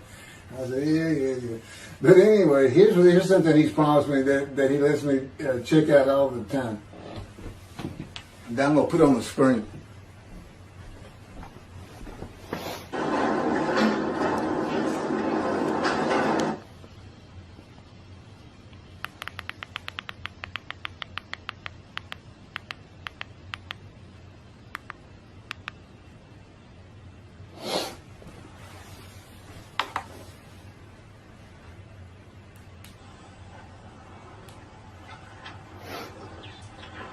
The Radiant GP Cycles, Shorties, Slip-Ons, Code Startup.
"27-year headache." Chapter 5 of the life of God's righteous servant of Isaiah 53. The same year I graduated from law school in 1982, my son Justin was born. In 1985, my daughter Brooke was born. And in 1988, my youngest child and daughter, Laura, was born. I was making good money, though I expected a lot more, in my first job with a law firm that specialized in collections. I also tried my first civil case, which, while working there, which was a nerve-wracking event, first trial. The first day I entered the courtroom, the judge asked me if I was a law clerk. I had a very youthful appearance, though I was 28 years old, not 20, common age for a law clerk. My youthful appearance in junior high school and high school with my long, wavy blonde hair, I usually kept in a ponytail, had way too many people tell me I looked like a girl.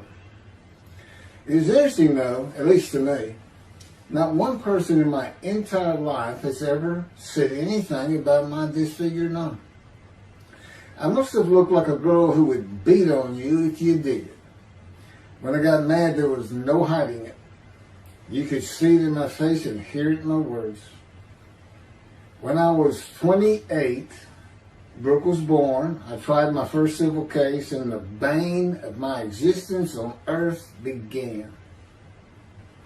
A never-ending headache that I generally thought to be associated with post-traumatic stress disorder.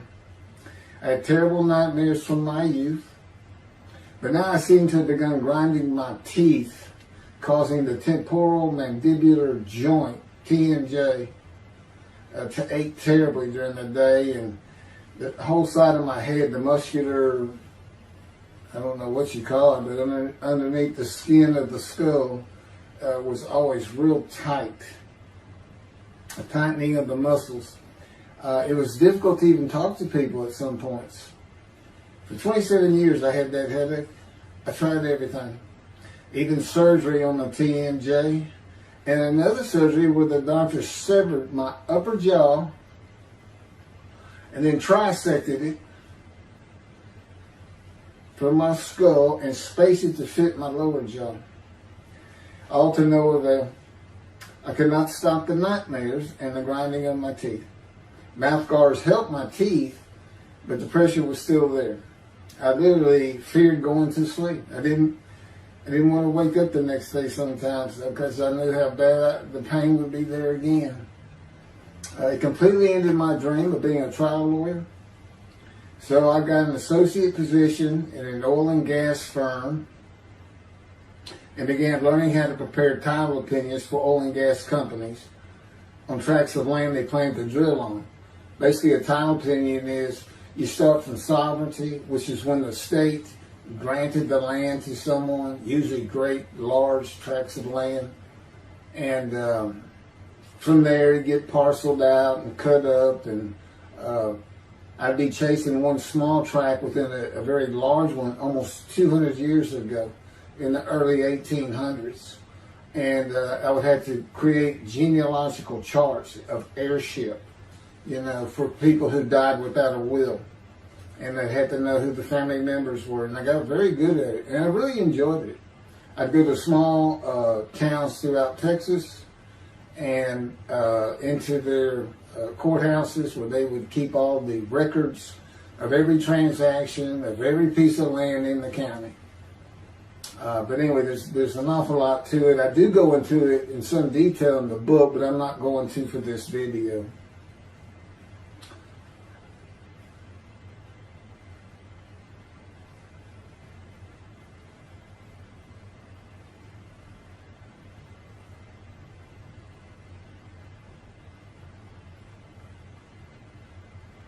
Eventually, I had my own firm. It's just me.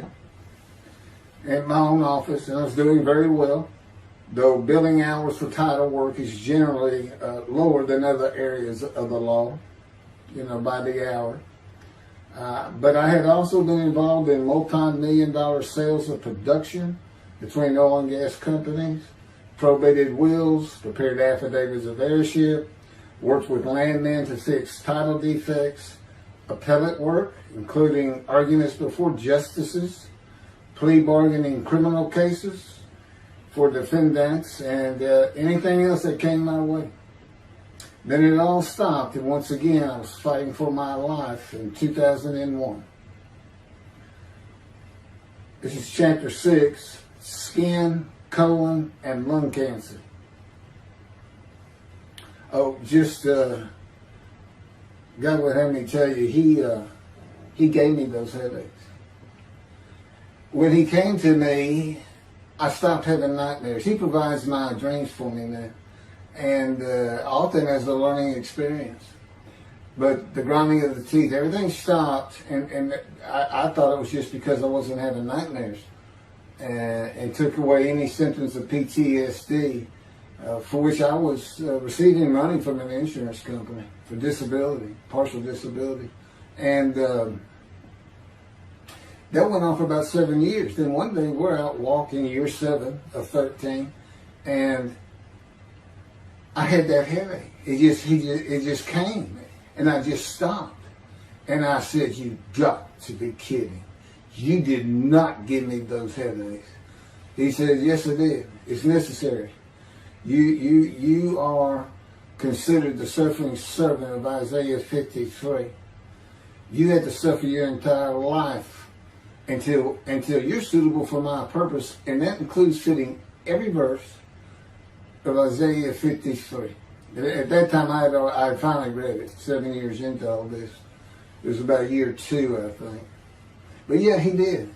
And, I ended up taking painkillers left and right and drinking with it, as so many people do.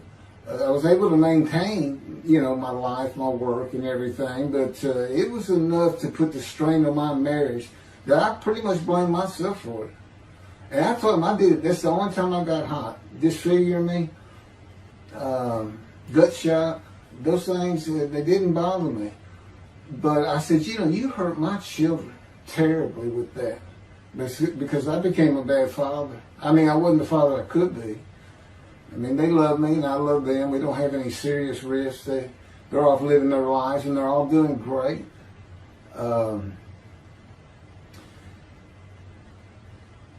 But if they consider themselves anything, they're Christians. And although I don't think any of them are overtly religious, or that they're in church every Sunday or anything like that, but when I started going to the conservative synagogue here in town, and I told them I was converting to be Jewish, they're pretty much just that. Just saying I would be a Jew, I guess. I'm not sure that I didn't believe in Jesus. It was probably more of it, God says. But really haven't talked to them much at all in 7 or 8 years. But anyway, so God gave me the headaches just to make sure.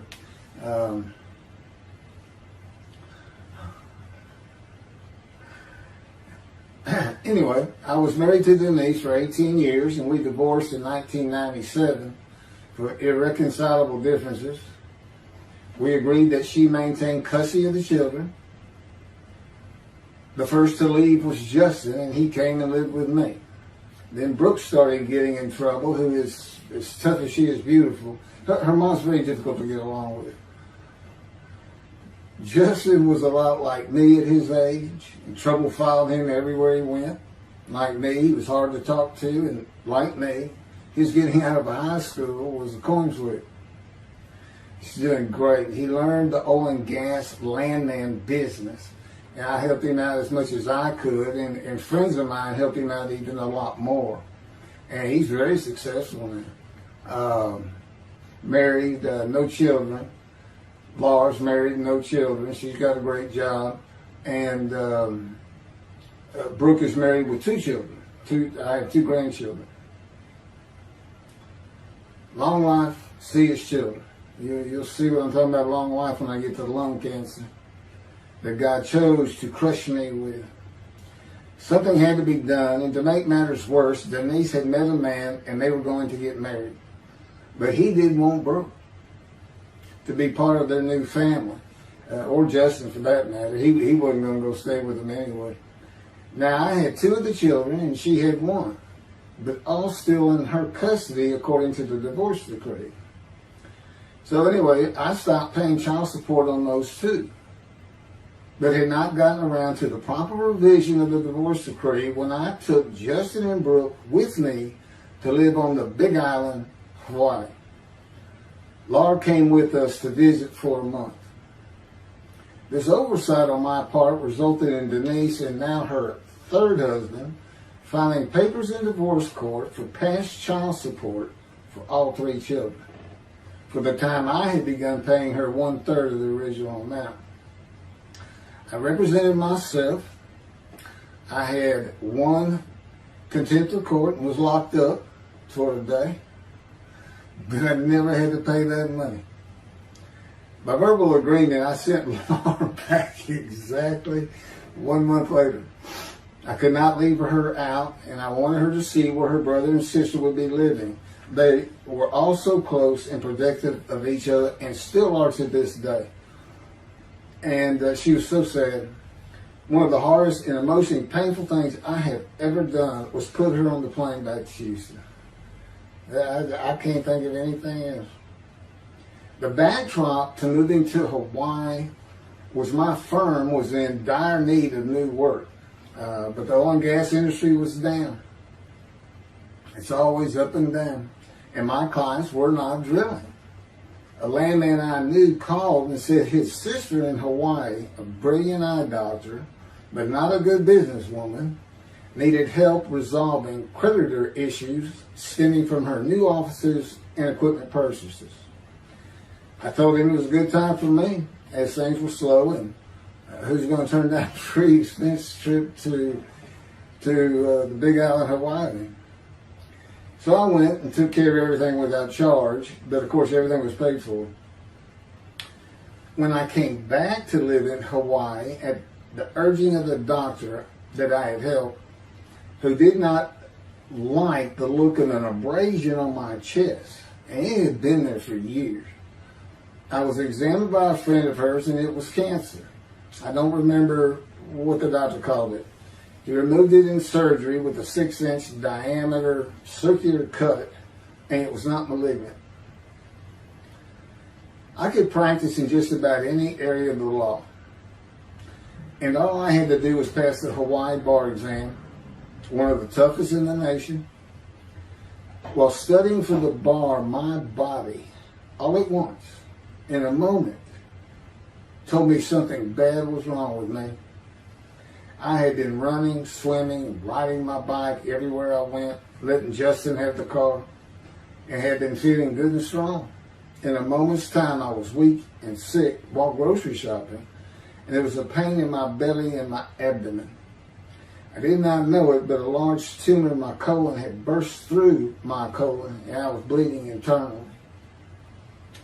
I did not go to a doctor, which I guess is my nature. That, and I did not have medical insurance. Anyone asking anyone for help unless things were at a critical stage, such as a bullet wound, was something I couldn't do. There's all kinds of personality disorders. I thought surely it would pass, and decided to just give it time and bear up to the abdominal and belly pain. I continued studying and took the Hawaii bar on Oahu in Honolulu in the summer of 2001. I had lived in pain for so many years from my headache, and passing the bar was so important. I just kept going day by day. Pain was getting worse, and but I kept exercising. It was the only time I didn't focus on the pain. I had always been a fast healer, and I thought in any day it would just go away.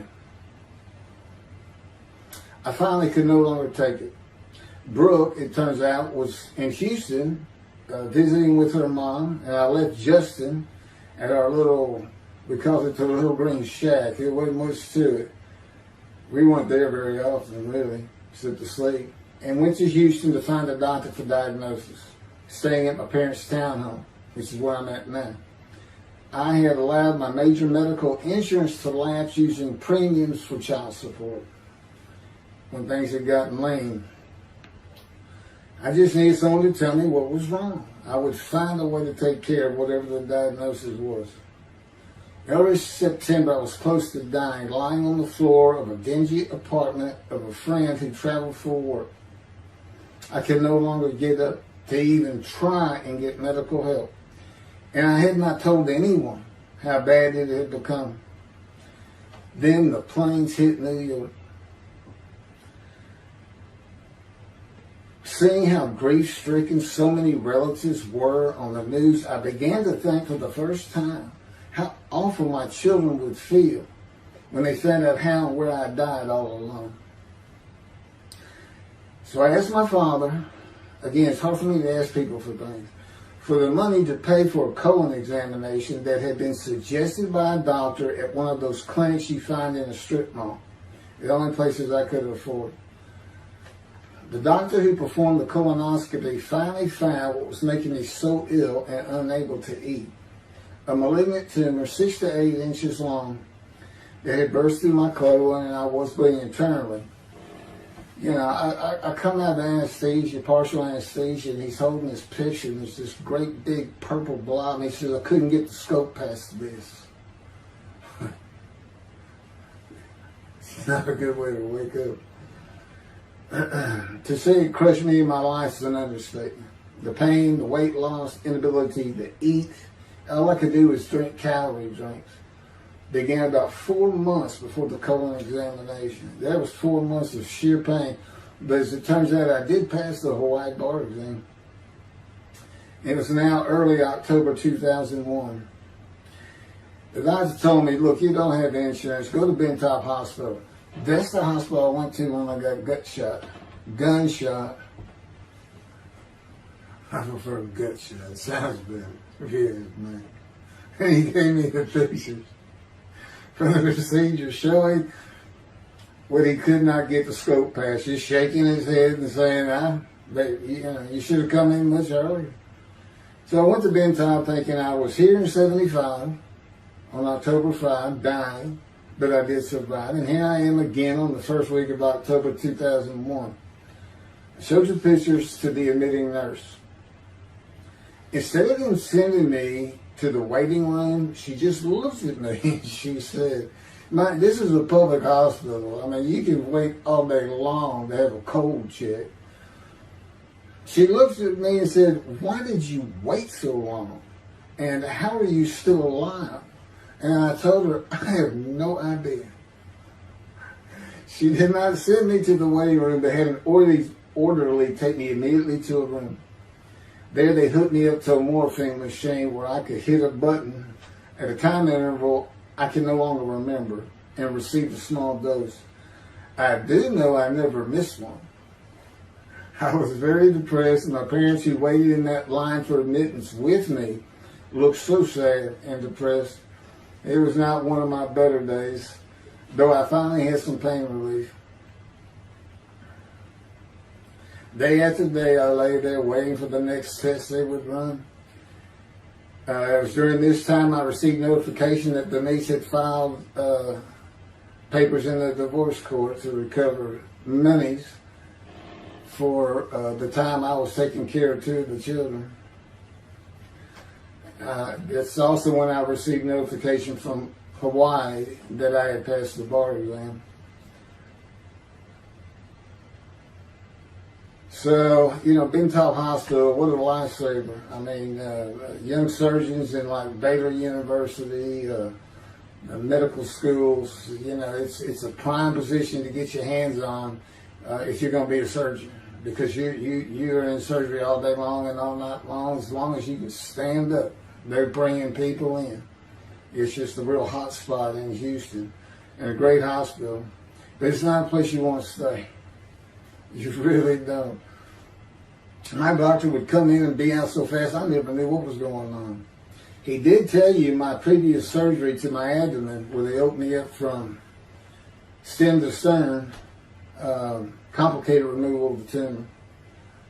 On October 25, my son's birthday, who was now stuck in Hawaii, they cut me open again and removed the tumor. It was about a week or so later, I was released with a schedule for chemotherapy. I returned to the dingy apartment all alone. I just stared at the television for weeks. I did, and chemo, so depressing for those who had to go into it. A small room with big chairs for about 20 people who all looked like death, including me. Everyone with an assortment of bags of chemo dripping into our arms for hours. It took about 8 hours before I really got sick from it. And I had to park a long way to avoid paying for parking and drive a long way to the apartment. It was a very gloomy fall and winter. When I completed my chemo of once a week for 6 or 9 months, more tests were scheduled. I do not remember how many months the chemo lasted. I do remember I did not finish, missing the last 3 sessions. At the end, I could not get out of the door without bursting into tears and just not go. It just wore me down to nothing. On the right side, it was my door. I had my own apartment called The Loft.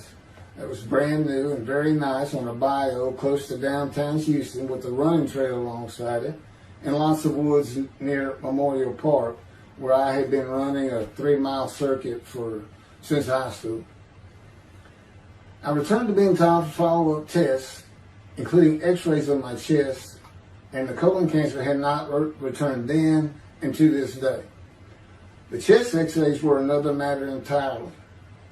The doctor told me he had bad news and showed me the x-rays telling me the white spots I was seeing was cancer. They were everywhere. Lungs full of cancer, he said, at a stage I could not be treated with any success. My dad was with me, and I asked the doctor, well, what does that mean? And when he said you need to prepare for death, the look on my father's face was so sad and hurt at the same time I'll never forget. And we've been through some tough things in this house. Every house we've been in. It didn't affect me one bit. I did not feel anything. I was too beat down from the chemotherapy to care, I guess. God tells me I had a lot to do with that. And in fact, I just, no matter what they said, I didn't think I was going to die. But I didn't know that. I just wasn't having that conscious thought. And God says he had a lot to do with that. And of course, he hadn't spoken to me yet. I have never seen a doctor for cancer or any other ailment since that day. I had to get Justin home was all I thought about. But I needed money. I found an old client that needed a title opinion for a drill site well. I struggled through that and got my boy back to Houston. And it was tough. I was so weak. And it had been so long since I really had done any title work. And just going to pick the work up and visiting with the client was a major to-do for me. But we got there and I got Justin home and he went to live with some childhood friends. This was now 2002 and going into 2003. I just walked all over the running trails in the 3-mile loop at Memorial Park and in the woods day after day. I didn't think about dying, but I did start. But I did not think about restarting my law practice either. I watched a lot of television and played video games. I watched the Tour de France for the first time and got inspiration from Lance Armstrong.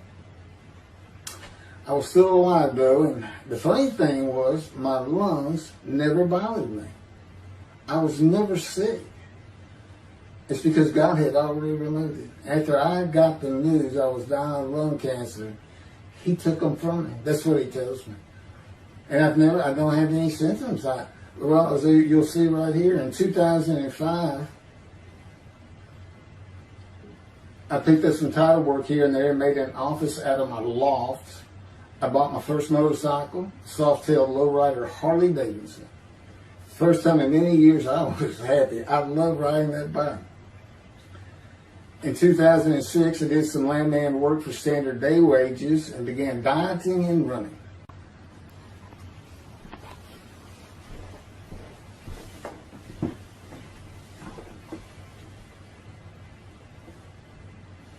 Once again, my camera only goes for 29 minutes and 59 seconds, and I'm going to back up just a little bit.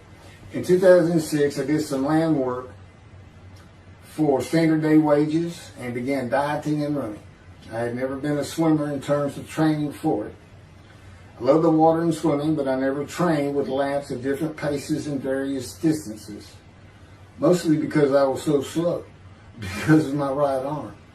I was reaching an age, though, where endurance in my running was more important than speed. And so endurance swimming was too. In Hawaii, I had seen the athletes come to Kailua Kona, where we lived and where the Ironman triathlon begins and ends.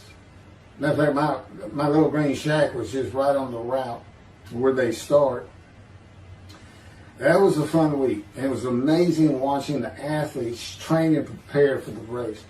I would think to myself, a human being, the human body cannot do what they are doing. Yet they were and they did.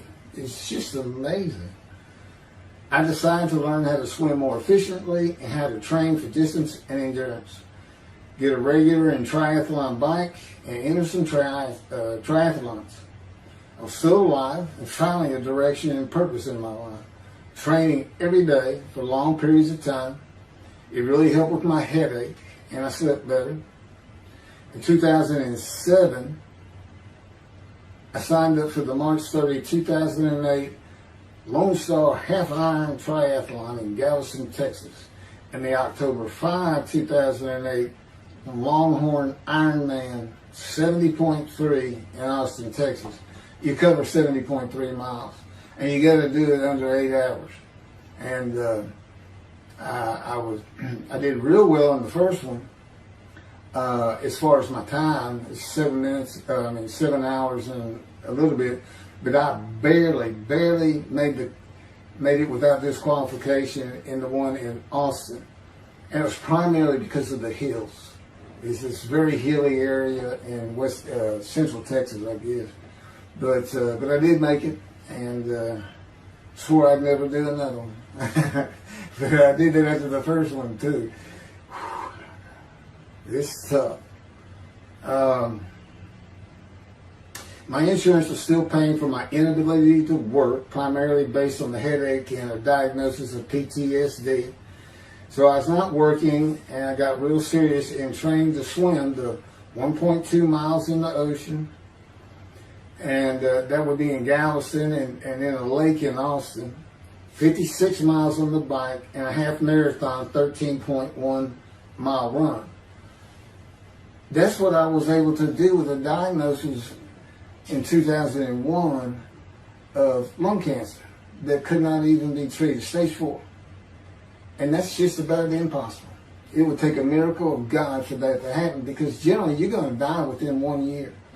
They say if you get lucky with good medical treatment, you might make 5 years. But 1 year is the standard, if you can make it that long. That's my proof that I offered myself to guilt for God.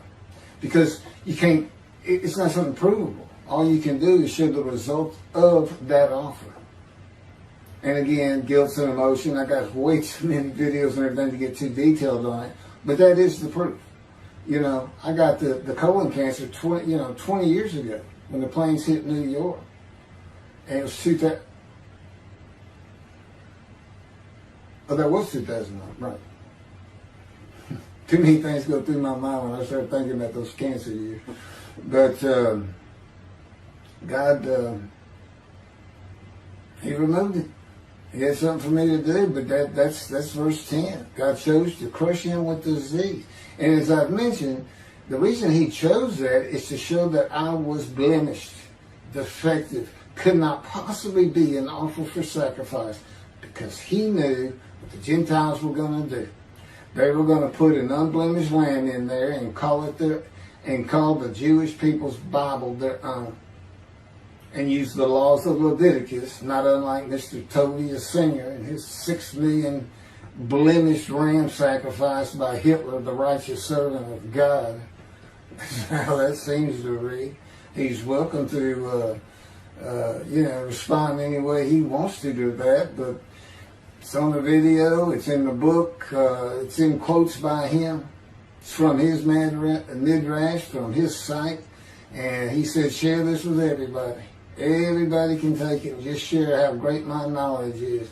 Well, it's lacking in some areas. There's any question he's an intelligent man, but his reasoning capabilities, in my opinion, at least as to Isaiah 53, are severely wanting. I am that man. And God's going to give the Christians hell with it, and with me. Just like I just heard this for the first time on the video, when all of a sudden he had me say that Jesus announced he wasn't the man of Isaiah 53 on the cross, when he said, Father, Father, Father, why are you forsaking me? Because he was about to die. In Isaiah 53, who he thought he was, and he's not, who he didn't fit the verses, but he thought he was supposed to be exposed to death, but give him long life. So boldly he goes into the Roman Jerusalem and gets himself taken up. He's not worried. Delusional, yeah, maybe. But as far as I'm concerned, he's nothing but a story. He never existed. And the story starts with the Essenes of the Red Sea Scrolls and the teacher of righteousness. Real quick, I'll go over that. Here's the thing. Their founder is called the teacher of righteousness. Okay? They were great followers of Isaiah. They had the great scroll of Isaiah. They're prolific writers and copyists. They had their own gate at Jerusalem. The Essenes gate. Now, the New Testament never mentions them. You got Pharisees, Sadducees, Essenes, but they never mention an Essene. And Jesus, quite frankly, would have been one of them, because they embody who he is. They didn't like riches, hated sinning. They didn't like material things. They removed themselves from Jerusalem, in the most part, to those caves by the Dead Sea for that very reason. But they did have a gate. They still had people who would be there. And you know what they would do at the gates? Tell stories. That's what you do. You tell stories. And it is a great story. Here's this guy. He's connected with God. Back then they believed men were gods. Caesar was a god. Over in Egypt, you had the same thing going on. It's a common thought that men could be gods. And this story just springs up. And there isn't any question. They'd have gone and questioned it. I mean, they're sitting right front and center in Jerusalem. You think they didn't hear about this man walking on water, raising the dead, feeding 5,000 with 2 fish and 5 loaves? Turning water to wine. That alone, Rome would have said, Caesar would have said, he does what? He turns water to wine.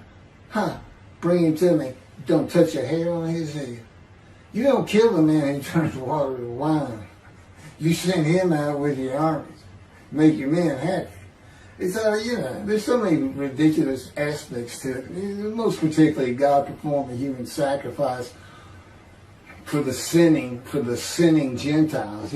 He's left the sinning Jews for the sinning Gentiles.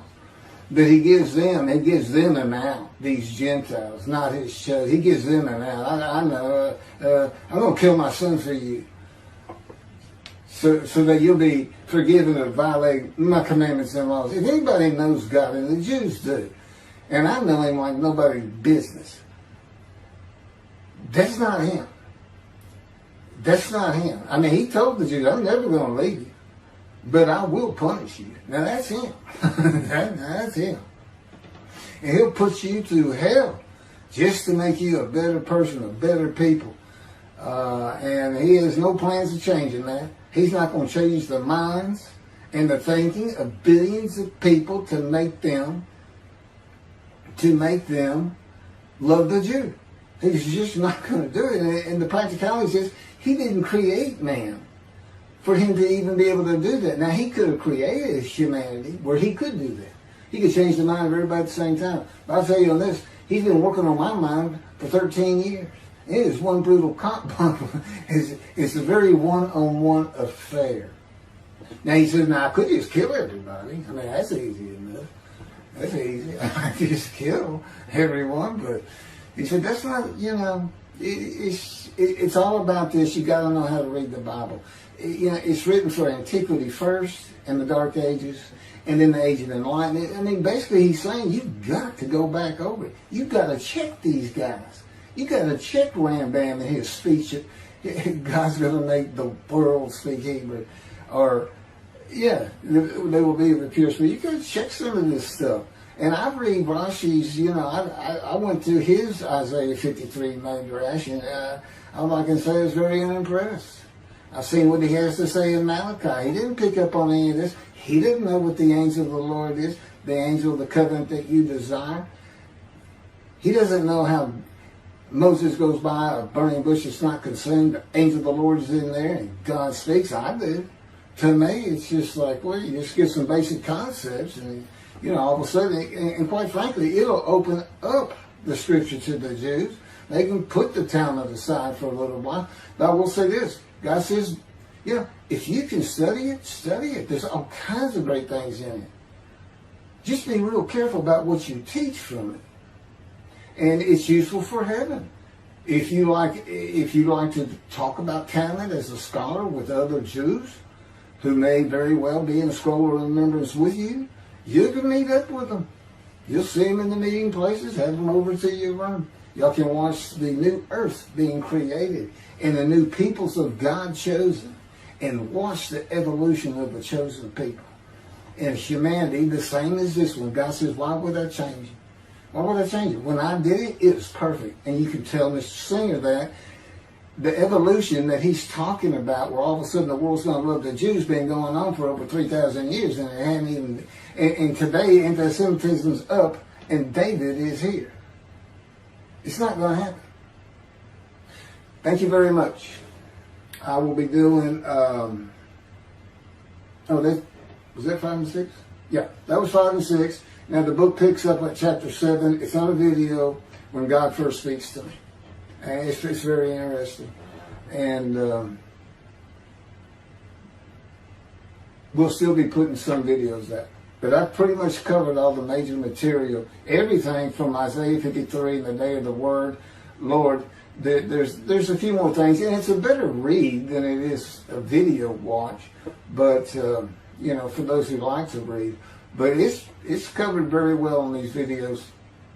And now that I put in the personal part in, which is to show how I fit Isaiah 53, and you see the difference in my life. Now that's a life of suffering. That's a life of pain. That's a life of familiar with disease. They say, gee, well, he died on the cross. He was scourged. He was scourged and this and that. Do you know how much he suffered in his life? I mean, he's not even in the conversation as a man of suffering. He's not in the conversation. Thousands and thousands and thousands of people died horrific deaths back then and by crucifixion. It's not the only one. This is descriptive of a man and his life. So you can find him. Identify him. And what did he do? He never suffered. He was never sick. Ever.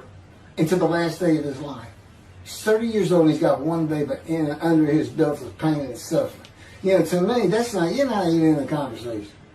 I mean, that's nothing. That's not him suffering. That's just, you had a bad death, sorry. You got whipped first. You got whipped. One gospel says the scourging was an open-handed slap to the face. Now, the other three do say scourged. But then and then every movie you see, he's carrying that cross. He's all whooped up and bleeding, this and that. He carries the cross in one gospel only. In the other three, it's carried for him.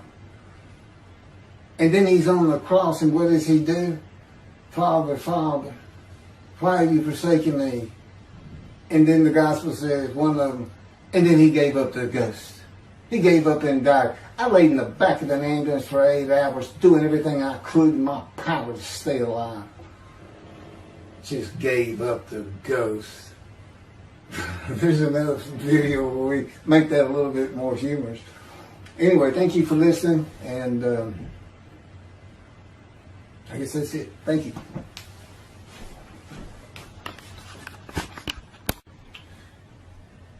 This is a video that leads into a brand new,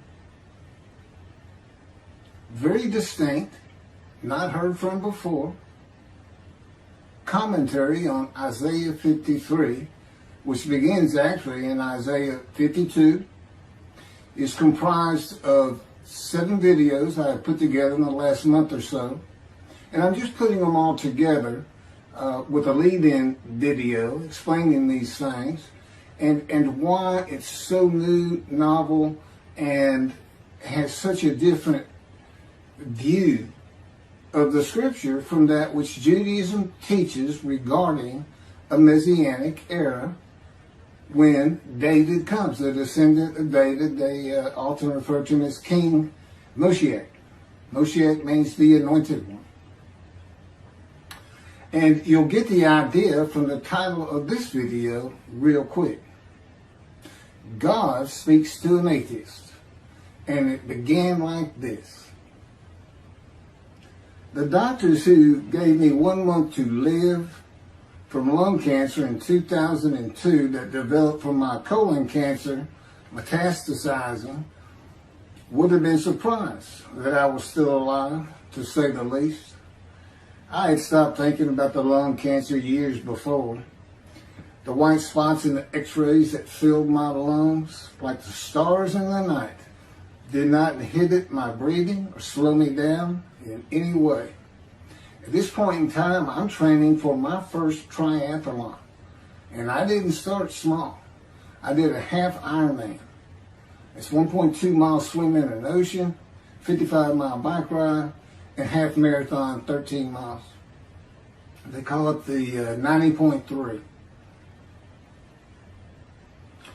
One Saturday in the fall of 2007, I was cooking lunch in my small kitchen, post-divorce, and at the stove, when God said, from just a little behind me, as though somebody was speaking to me right here, and above my right shoulder, which is this figure, wash your hands. I turned around to the sink, washed my hands, and turned back to the stove. Now understand, I've been an atheist for 50 years.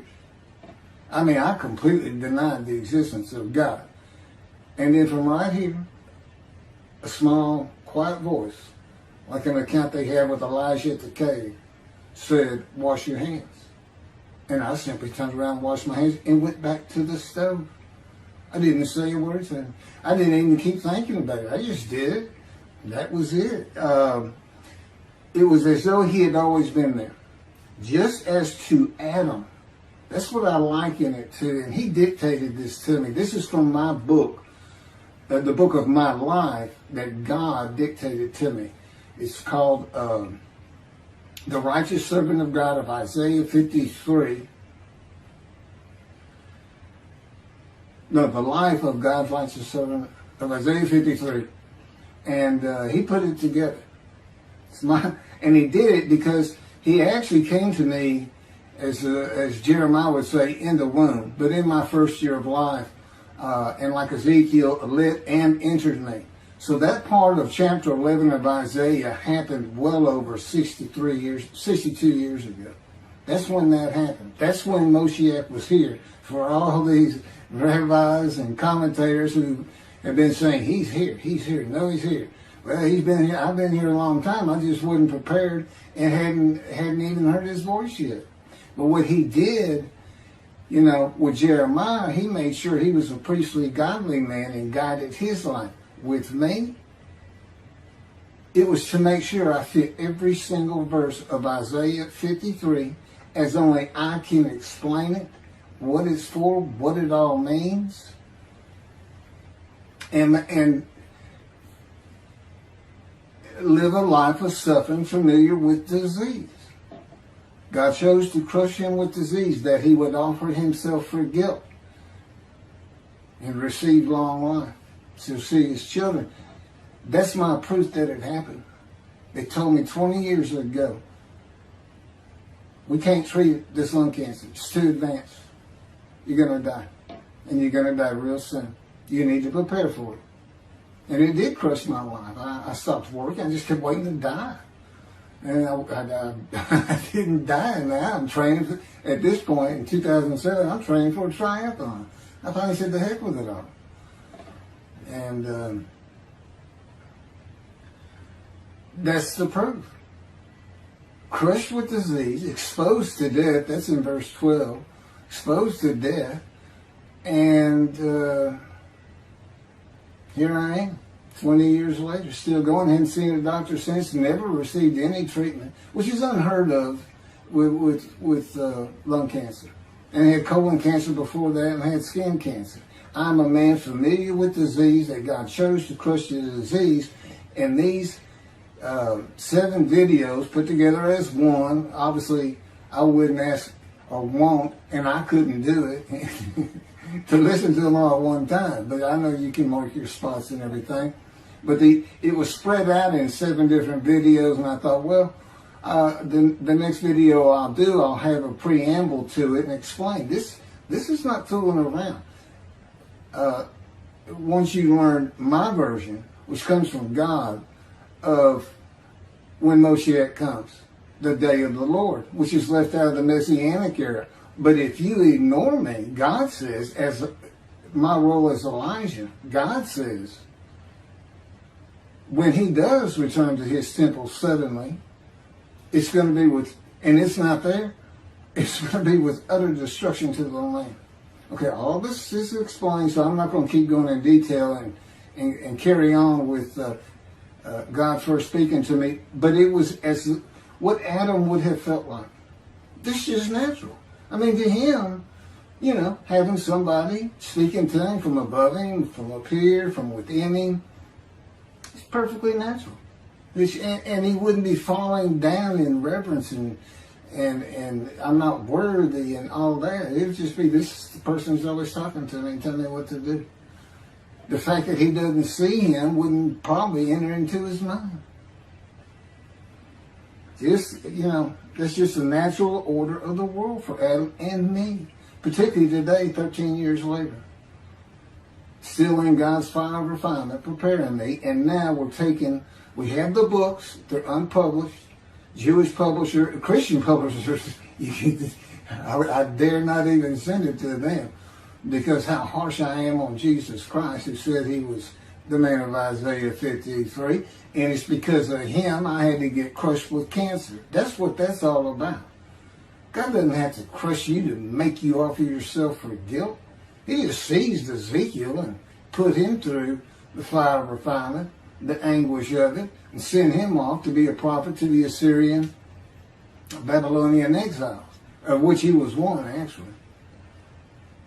Ezekiel, the book of Ezekiel is the key to Isaiah 53. That's my backup. See, God, these videos, everything, the way where he put angel of his presence and Holy Spirit, that Judaism doesn't recognize. A host of the Lord's host. It's in the book of Joshua, one time. He did it so they wouldn't find it. He knew what this was going to be about. These are my proofs. This is what it's all about. He set it up for me to be this controversial. You just got to take the Messianic era of Judaism and toss it out the window. And you'll understand why, when God has me explain it to you, he controls everything I do, think, and say. Finishing preparing lunch and ready to watch a Texas A&M football game, I headed to the living room and God said, "Get a napkin." I turned back to the kitchen and got a paper towel, sitting on the couch from about the same place. Sitting on the couch with the television on and my plate in my lap, God said, "Get your TV tray." I got up, set my TV tray in front of me, and placed my plate on it, began eating and watching the game. That night, I was in bed reading a book. From the doorway, God said, "Tomorrow we're going to Bed Bath & Beyond, the store, to buy a shower curtain, sheets, pillowcases, and shop in general for things that you need." I said, "Okay," and continued reading my book. That's God spoke to an atheist. That's how it started. We call it the early years now when we talk about it. It was so different from the way things are and all the same in the same breath. And I have since learned this. It was by His power upon my emotions and thoughts that His presence with me was though He had always been there. In other words, when you read in the Hebrew Bible, God calls somebody's name like little Samuel, and He says, "Here I am. Here I am." Now there's some accounts of people falling to the ground, but He can put a silent knowing to you. He can put knowledge within you, your mind, where you never hear a word from Him. In other words, put into your mind the God of all creation is about to speak to you. And He doesn't have to say, "Stay calm." He controls emotions. He told me, "Keith, I created emotion. And there's nothing I can't do with yours." And believe me, it's been proven to me. I'm not going to get into all that.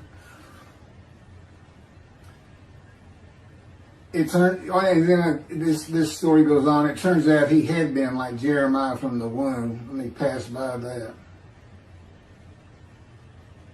I've never been affiliated with any church or synagogue. I've never had any teaching from yeshiva or seminary.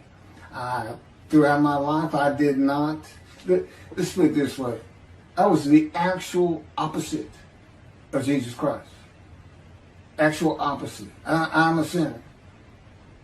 You know, I mean, He took me back. He said, "Look," you know, because I said, "Well, I wasn't that bad of a sinner, was I?" He said, "Really?" Here we go off in vision like the story of Scrooge and the Ghost of Christmas Past. I started getting smart with him. This is us talking friend to friend. I can talk to him like he's just a buddy sometimes. There is a line I know not to cross. I said, "Why would you call that a sin? Why is that a sin?" He said, "Keith, it's a sin. You lied." I said, "Yeah, but if I didn't lie, I was going to jail." He said, "But that don't make it good." I said, "Well, which comes first? Going to saving yourself? Or lying? And so what? I didn't believe in you anyway. I wasn't worried about going to hell either. It's just, I didn't think about those things." He tells me, "Man, I didn't let you. That's why I was with you from the get-go." He wanted me to be fresh.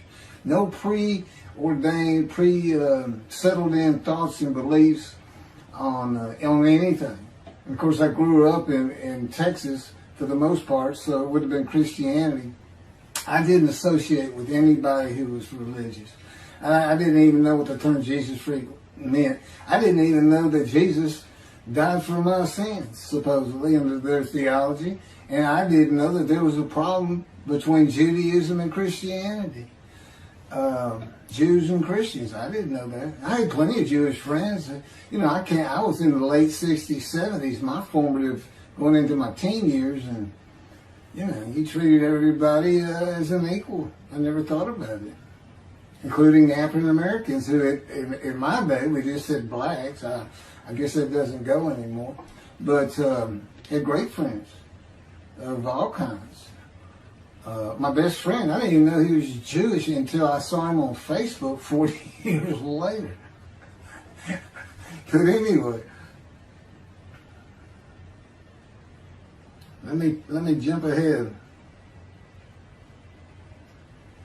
Okay, this is how God communicates with mankind. This is what the prophets are all about. It's not just Ezekiel, a spirit lit and entered into me. At that moment, God was speaking. And then he says, at that moment, a spirit entered into me, and then I could hear God's words. So he's saying, and that means God is in his spirits.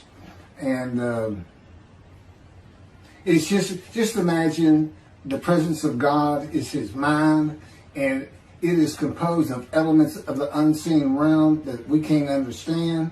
And spirit he created, and the angel of the Spirit, the Holy Spirit, he created. But that's completely different elements. His presence is different from God's presence. But they're like big clouds. And they can float together and be as one cloud.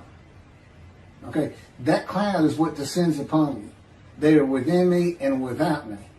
If this audience, was in a room with me, they would envelop you all around you. You'd be in the presence of God.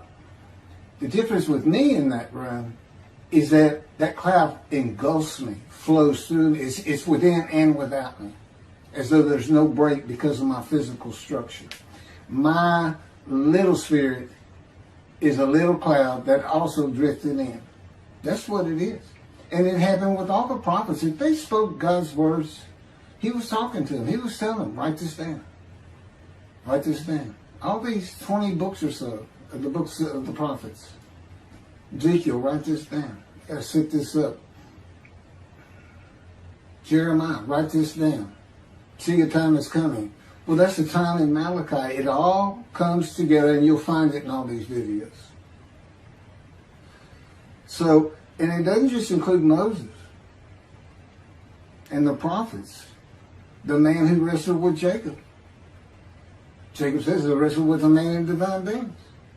Well, you know, Judaism doesn't acknowledge the Holy Spirit's the person, which is beyond belief, because there's so many references that this is clearly a person, an angel of his presence. But it's just God going to a man saying, hey, wake up, I'm the God of this land. See this man over here sleeping? His name's Jacob. He's got his head on a rock. Go jump on him, start wrestling. Don't worry about it. I'm gonna orchestrate the whole thing. You'll be fine. And the guy would have said, here I am, let's go. That's how he does. That was in Judaism says the man in divine beings is an angel. No, he's not. That'd be like saying I'm an angel. And you wouldn't want to say that. Well, you wouldn't want to say it to me before he came to me, because that made me mad. But I had a hell of a temper, just like Moses did and like Ezekiel did. And God knows how to knock it out of you to where you smile and laugh a lot. Because I never used to. No, well, you got to read the book, and you'll get it. You'll get it. I'm just, just like a lot of people, I've been through too much, hurt too much, suffered too much to have any thought that there's anybody upstairs, who cares about me. It's just don't even mention his name around me. We're either gonna fight or I'm leaving for it, and you'll never see me again. Don't do that, because it just makes me angry. All that's gone, by the way. Lots of stories on that. Oh, and the Spirit speaks. He's got his own personality. He's angelic. He has a very childlike voice, and he's just nothing but a ball of humor. He has me say he's the greatest comedian of all times of the universe. And he's just a joy to talk to him. And he has the smarts of God, as he tells me. But I have instant communication with him. I have instant communication with God. It's like there's three persons in my mind. This one cloud is three clouds. It's two spirits and the elements of God's mind. And slow process of 13 years, and there's 13 years of, and this is from Isaiah 53, punishment, wounding, chastisement, maltreatment, crushing, bruising, and I'm telling you, he's relentless. But it's in the stories, and I have a lot more once I get to Israel, and I have full confidence God's going to get it done. That's one thing I don't worry about. 13 years, a year and a half of trying to get books published, denied by everybody who even bothered to answer me, because it's just so different. And it can only go to Jewish publishers, and it's just like, well, this isn't the stuff we believe, and it sounds like he's saying it's him, and this and that. Well, I was. God said I made sure I didn't get them published. I wanted to do the videos first. You see, I'm not on the executive committee. I don't know what's going on 99% of the time. I don't know what I'm going to have for dinner. I no longer have self-will. I can't ask him for anything. And there's all kinds of reasons for that, such as, if one of my kids gets sick and he doesn't heal them up, cancer or something, am I going to be disappointed? Am I going to be hurt? The answer is no. He's trained me too well to even bother asking. If he's going to do it, he's going to do it. I know he has the knowledge, and he's right here with me. So, it's a long, detailed process. I know things from his perspective. It's just another reason the Messianic era is not going to happen. And it comes out in these films. But the Holy Spirit, the angel of his presence, we're friends. God says, I can't be friends with human beings. I said, well, we're friendly with each other. He said, yes, that's right. I said, I Googled this, and technically you are my friend. He said, well, I know, but I just don't acknowledge you. I said, why? He said, because I'm God. That's the way I am. I get to do whatever I want. Now, he's just messing with me. It's just like having a friend. Of course, it's a true statement. He can do whatever he wants. But he's pretty stately and regal. But, again, we live together. I've lived with him for 13 years now. And it's never going to end until I die. I wouldn't even know what to do. He said, if I let you, you're going to fall down dead. You're not supposed to be alive. I keep you alive. He said, I took that cancer from you, but I'll just put it back in if you do something that makes me want to leave. I said, well, what am I going to do? No self-will. To an extent, no self-thought. And I told him, I'm not even a human being anymore. He said, well, what are you? I said, I don't know. I'm man and divine beings, but I'm not human. I don't have self-will. That's what distinguishes a human being from an animal. He said, but I'm being the human for you. I'm providing your self-will. So you do, in a way, have it. So you're still a human being. I said, well, I'm dead. He said, why are you dead? I said, because it's like my brain's not connected to my spirit anymore. It's like you're sending all the information in. And that's about heaven. I haven't lived the existence in heaven as to my thoughts, because in heaven you won't have a mind. The heaven for the Jewish people only, I might add. You won't have a mind. God's got to provide it for you. He's got to be you for you as a completely new and different creature. It's still you. It's a very amazing story on how that does. And I'm taught all these things and literally experience them, not only in the real, but in visions. I've had more visions than, if you count every single vision in the Hebrew Bible and the New Testament, I've had easily double that. And I'm a walking visual. God's communication, and this actually shows up in the story of Moses. He won't let me tell right now. But he puts images in your mind. Instead of saying a sentence, you get something in your mind, a picture. Anyway, I call it visuals. And you can be wide awake for those. And I can be in vision wide awake. Okay, so we finished our shopping to get shower curtains and everything. And God said, let's go to the bookstore and get you a Tanakh.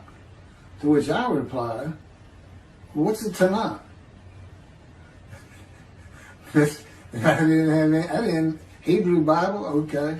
Well, I know the Holy Bible, the New Testament and Old Testament. And on we go. I'm starting to learn for the first time.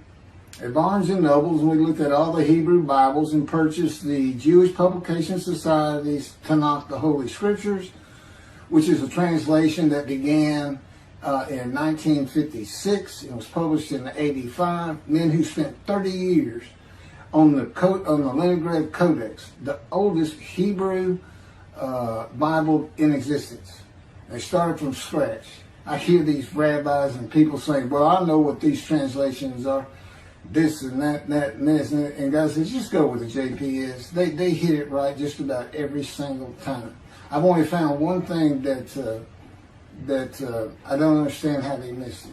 But it's in 53. This is the 1985 edition. That's the best translation you can get out there. And I don't just hear God speak to me. His presence is heavy. And I'm also, it says he pinned Ezekiel's arms behind his back with his cords of power. And by his cords of power, Ezekiel could not leave his house. That's in Isaiah 53. He took him from the land of the living. Took him from society. The man of Isaiah 53 lives, so he's taken from society, but that doesn't, from the land of the living, that doesn't mean he died. And there's no crucifixion in 53. So you start to see how Ezekiel is so important in this, and that's where you find out about the covenants of friendship that come with God in the day of the Lord when Moshiach comes. Again, you don't hear anything about it in this Messianic era. I'll tell you this. I think the Jewish people are going to like this better. I think throwing out all that rubbish Judaism has been teaching from back in antiquity, that's where they're stuck, and see what's really going to happen with God coming back, a man in divine beings, with the capabilities of Moses, Elijah, the descendant of David. All their attributes, are in me. I can be each and every one of them, and I can be all four of them at one time. And God can speak through me.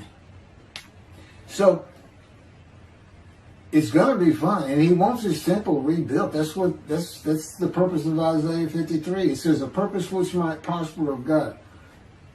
But he doesn't tell us what the purpose is. Well, we find it in Malachi 3. I'm sending my messenger before me to clear the way for me, and I shall return to my temple suddenly. But the covenant that comes with David says, I'm going to place my sanctuary amongst you. He already knows it's not going to be there. And then we have Elijah in Malachi 3. Well, he's got a purpose that might prosper. And if it doesn't, God comes with utter destruction to the land. And again, you don't hear it with the Messianic era. Utter destruction to the land. There's 7 million Israeli Jews. How can you not read that and go, that sounds an awful lot like, I'm going to raise up armies against you? How can you just ignore that? Well, anyway, we're getting fixed up. And the purpose that might prosper, I never believed that. I think that just hooks the man of the righteous servant of God of 53. I think that puts him with, he's got the same purpose as Elijah. Elijah is supposed to bring the families back together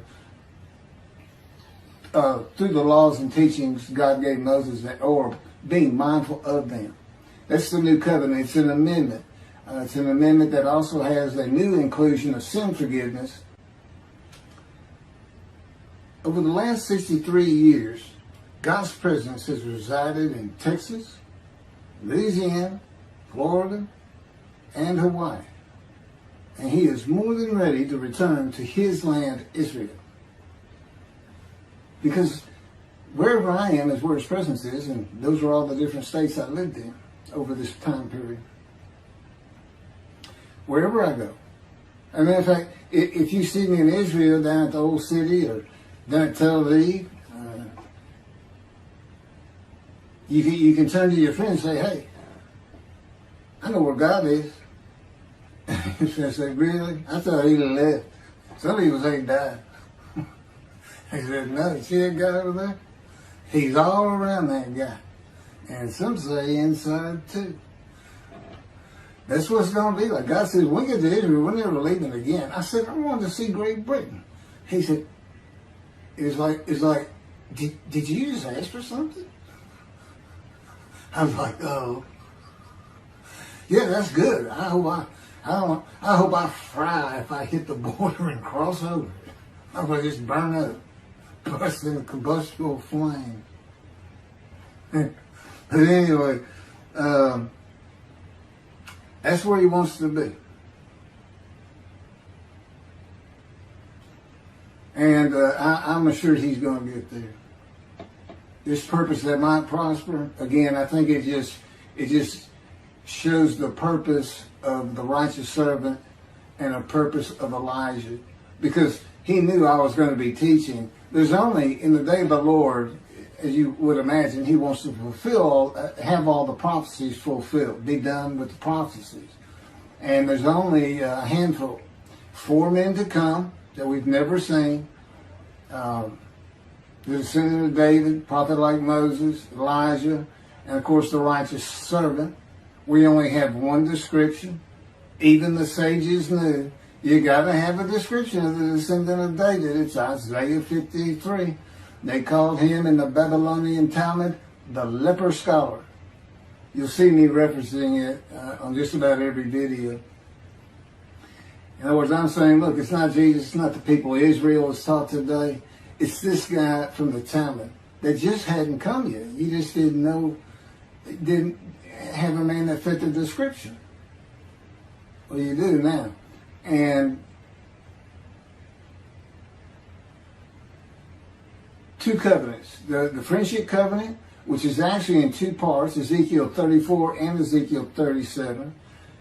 One part of which is, I'm going to put my sanctuary amongst my people. And the other part, interesting enough, has to do with the land blooming again, which is Jeremiah 31. See, a time is coming, the land will bloom again. See, a time is coming, the cities, after desolation of many years, 2,000 plus actually, will be restored and Jerusalem rebuilt. And the Jews shall never be defeated again. Okay, now we just talked about utter destruction likened to armies being raised.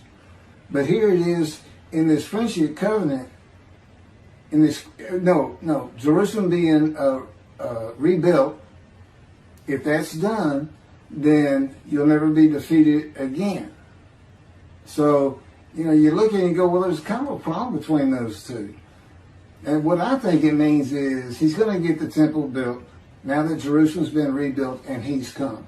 That this might prosper because, it kind of gets you. So what is the purpose of God might prosper? Who thought you could do everything?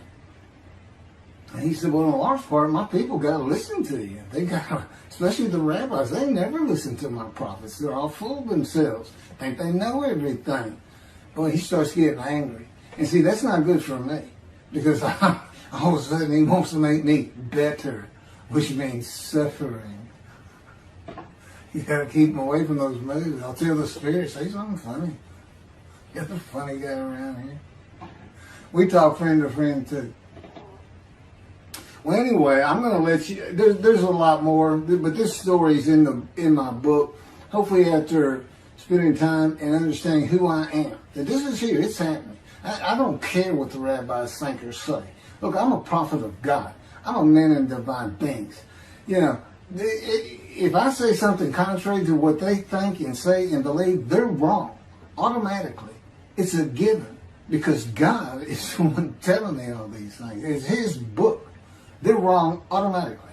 And He is livid that I'm having this problem with Isaiah 53 being the people Israel. Well, it's in the videos, but you ought to see the arguments they really put back before that for Isaiah 53:10 and other verses. Rabbi Tovia Singer, Rabbis Judaism, he went Christian. The Christians went to the laws of Leviticus, animal sacrificial laws, and said Jesus is the unblemished lamb. That's why, and they're using, Leviticus where you could offer a lamb and for unintentional sins, but nevertheless, they turned it into he was a human sacrifice, which he says himself. He says, God no longer wants bulls and goats for sin. He prepares my body for sacrifice. It's human sacrifice, and God made the sacrifice to Gentiles so they didn't have to obey His commandments and laws. From an atheist who comes in with no religious background, I read that and I look up face to face with God wherever He is at that moment, and I say, you got to be kidding me. People believe this? He said about 2 billion right now. So I'm not going to bother trying to tell you how many there's been in 2,000 years. God made a human sacrifice to me so I can go to heaven and I can go kill somebody if I want to. I can go rob, I can go beat my wife and my kids. I accept Jesus again. God was teaching me the New Testament, and this guy at one of these mega churches came up to me and says, if you do accept Jesus Christ, you're not just forgiven of all sins that you have committed. You're forgiven of every sin you're going to do in the future. I said, really?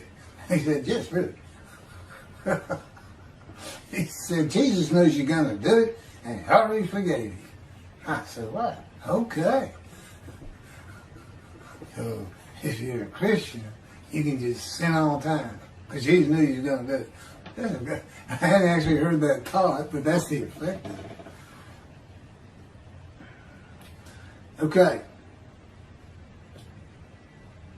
This year in Jerusalem. Enjoy the books. Don't try to listen to the videos. Don't try to watch them all at one time. But what I did is I put them together for you in the order they should be. And I just thought it'd be easier. And we're kind of coming to the end of our videotaping for a little while, it seems like. Again, I'm not on the executive committee with God and His Spirit. I never really know what we're going to do next. And the books are at keithmccarty.wordpress.com. You can find that on my YouTube channel. I guess that's about it.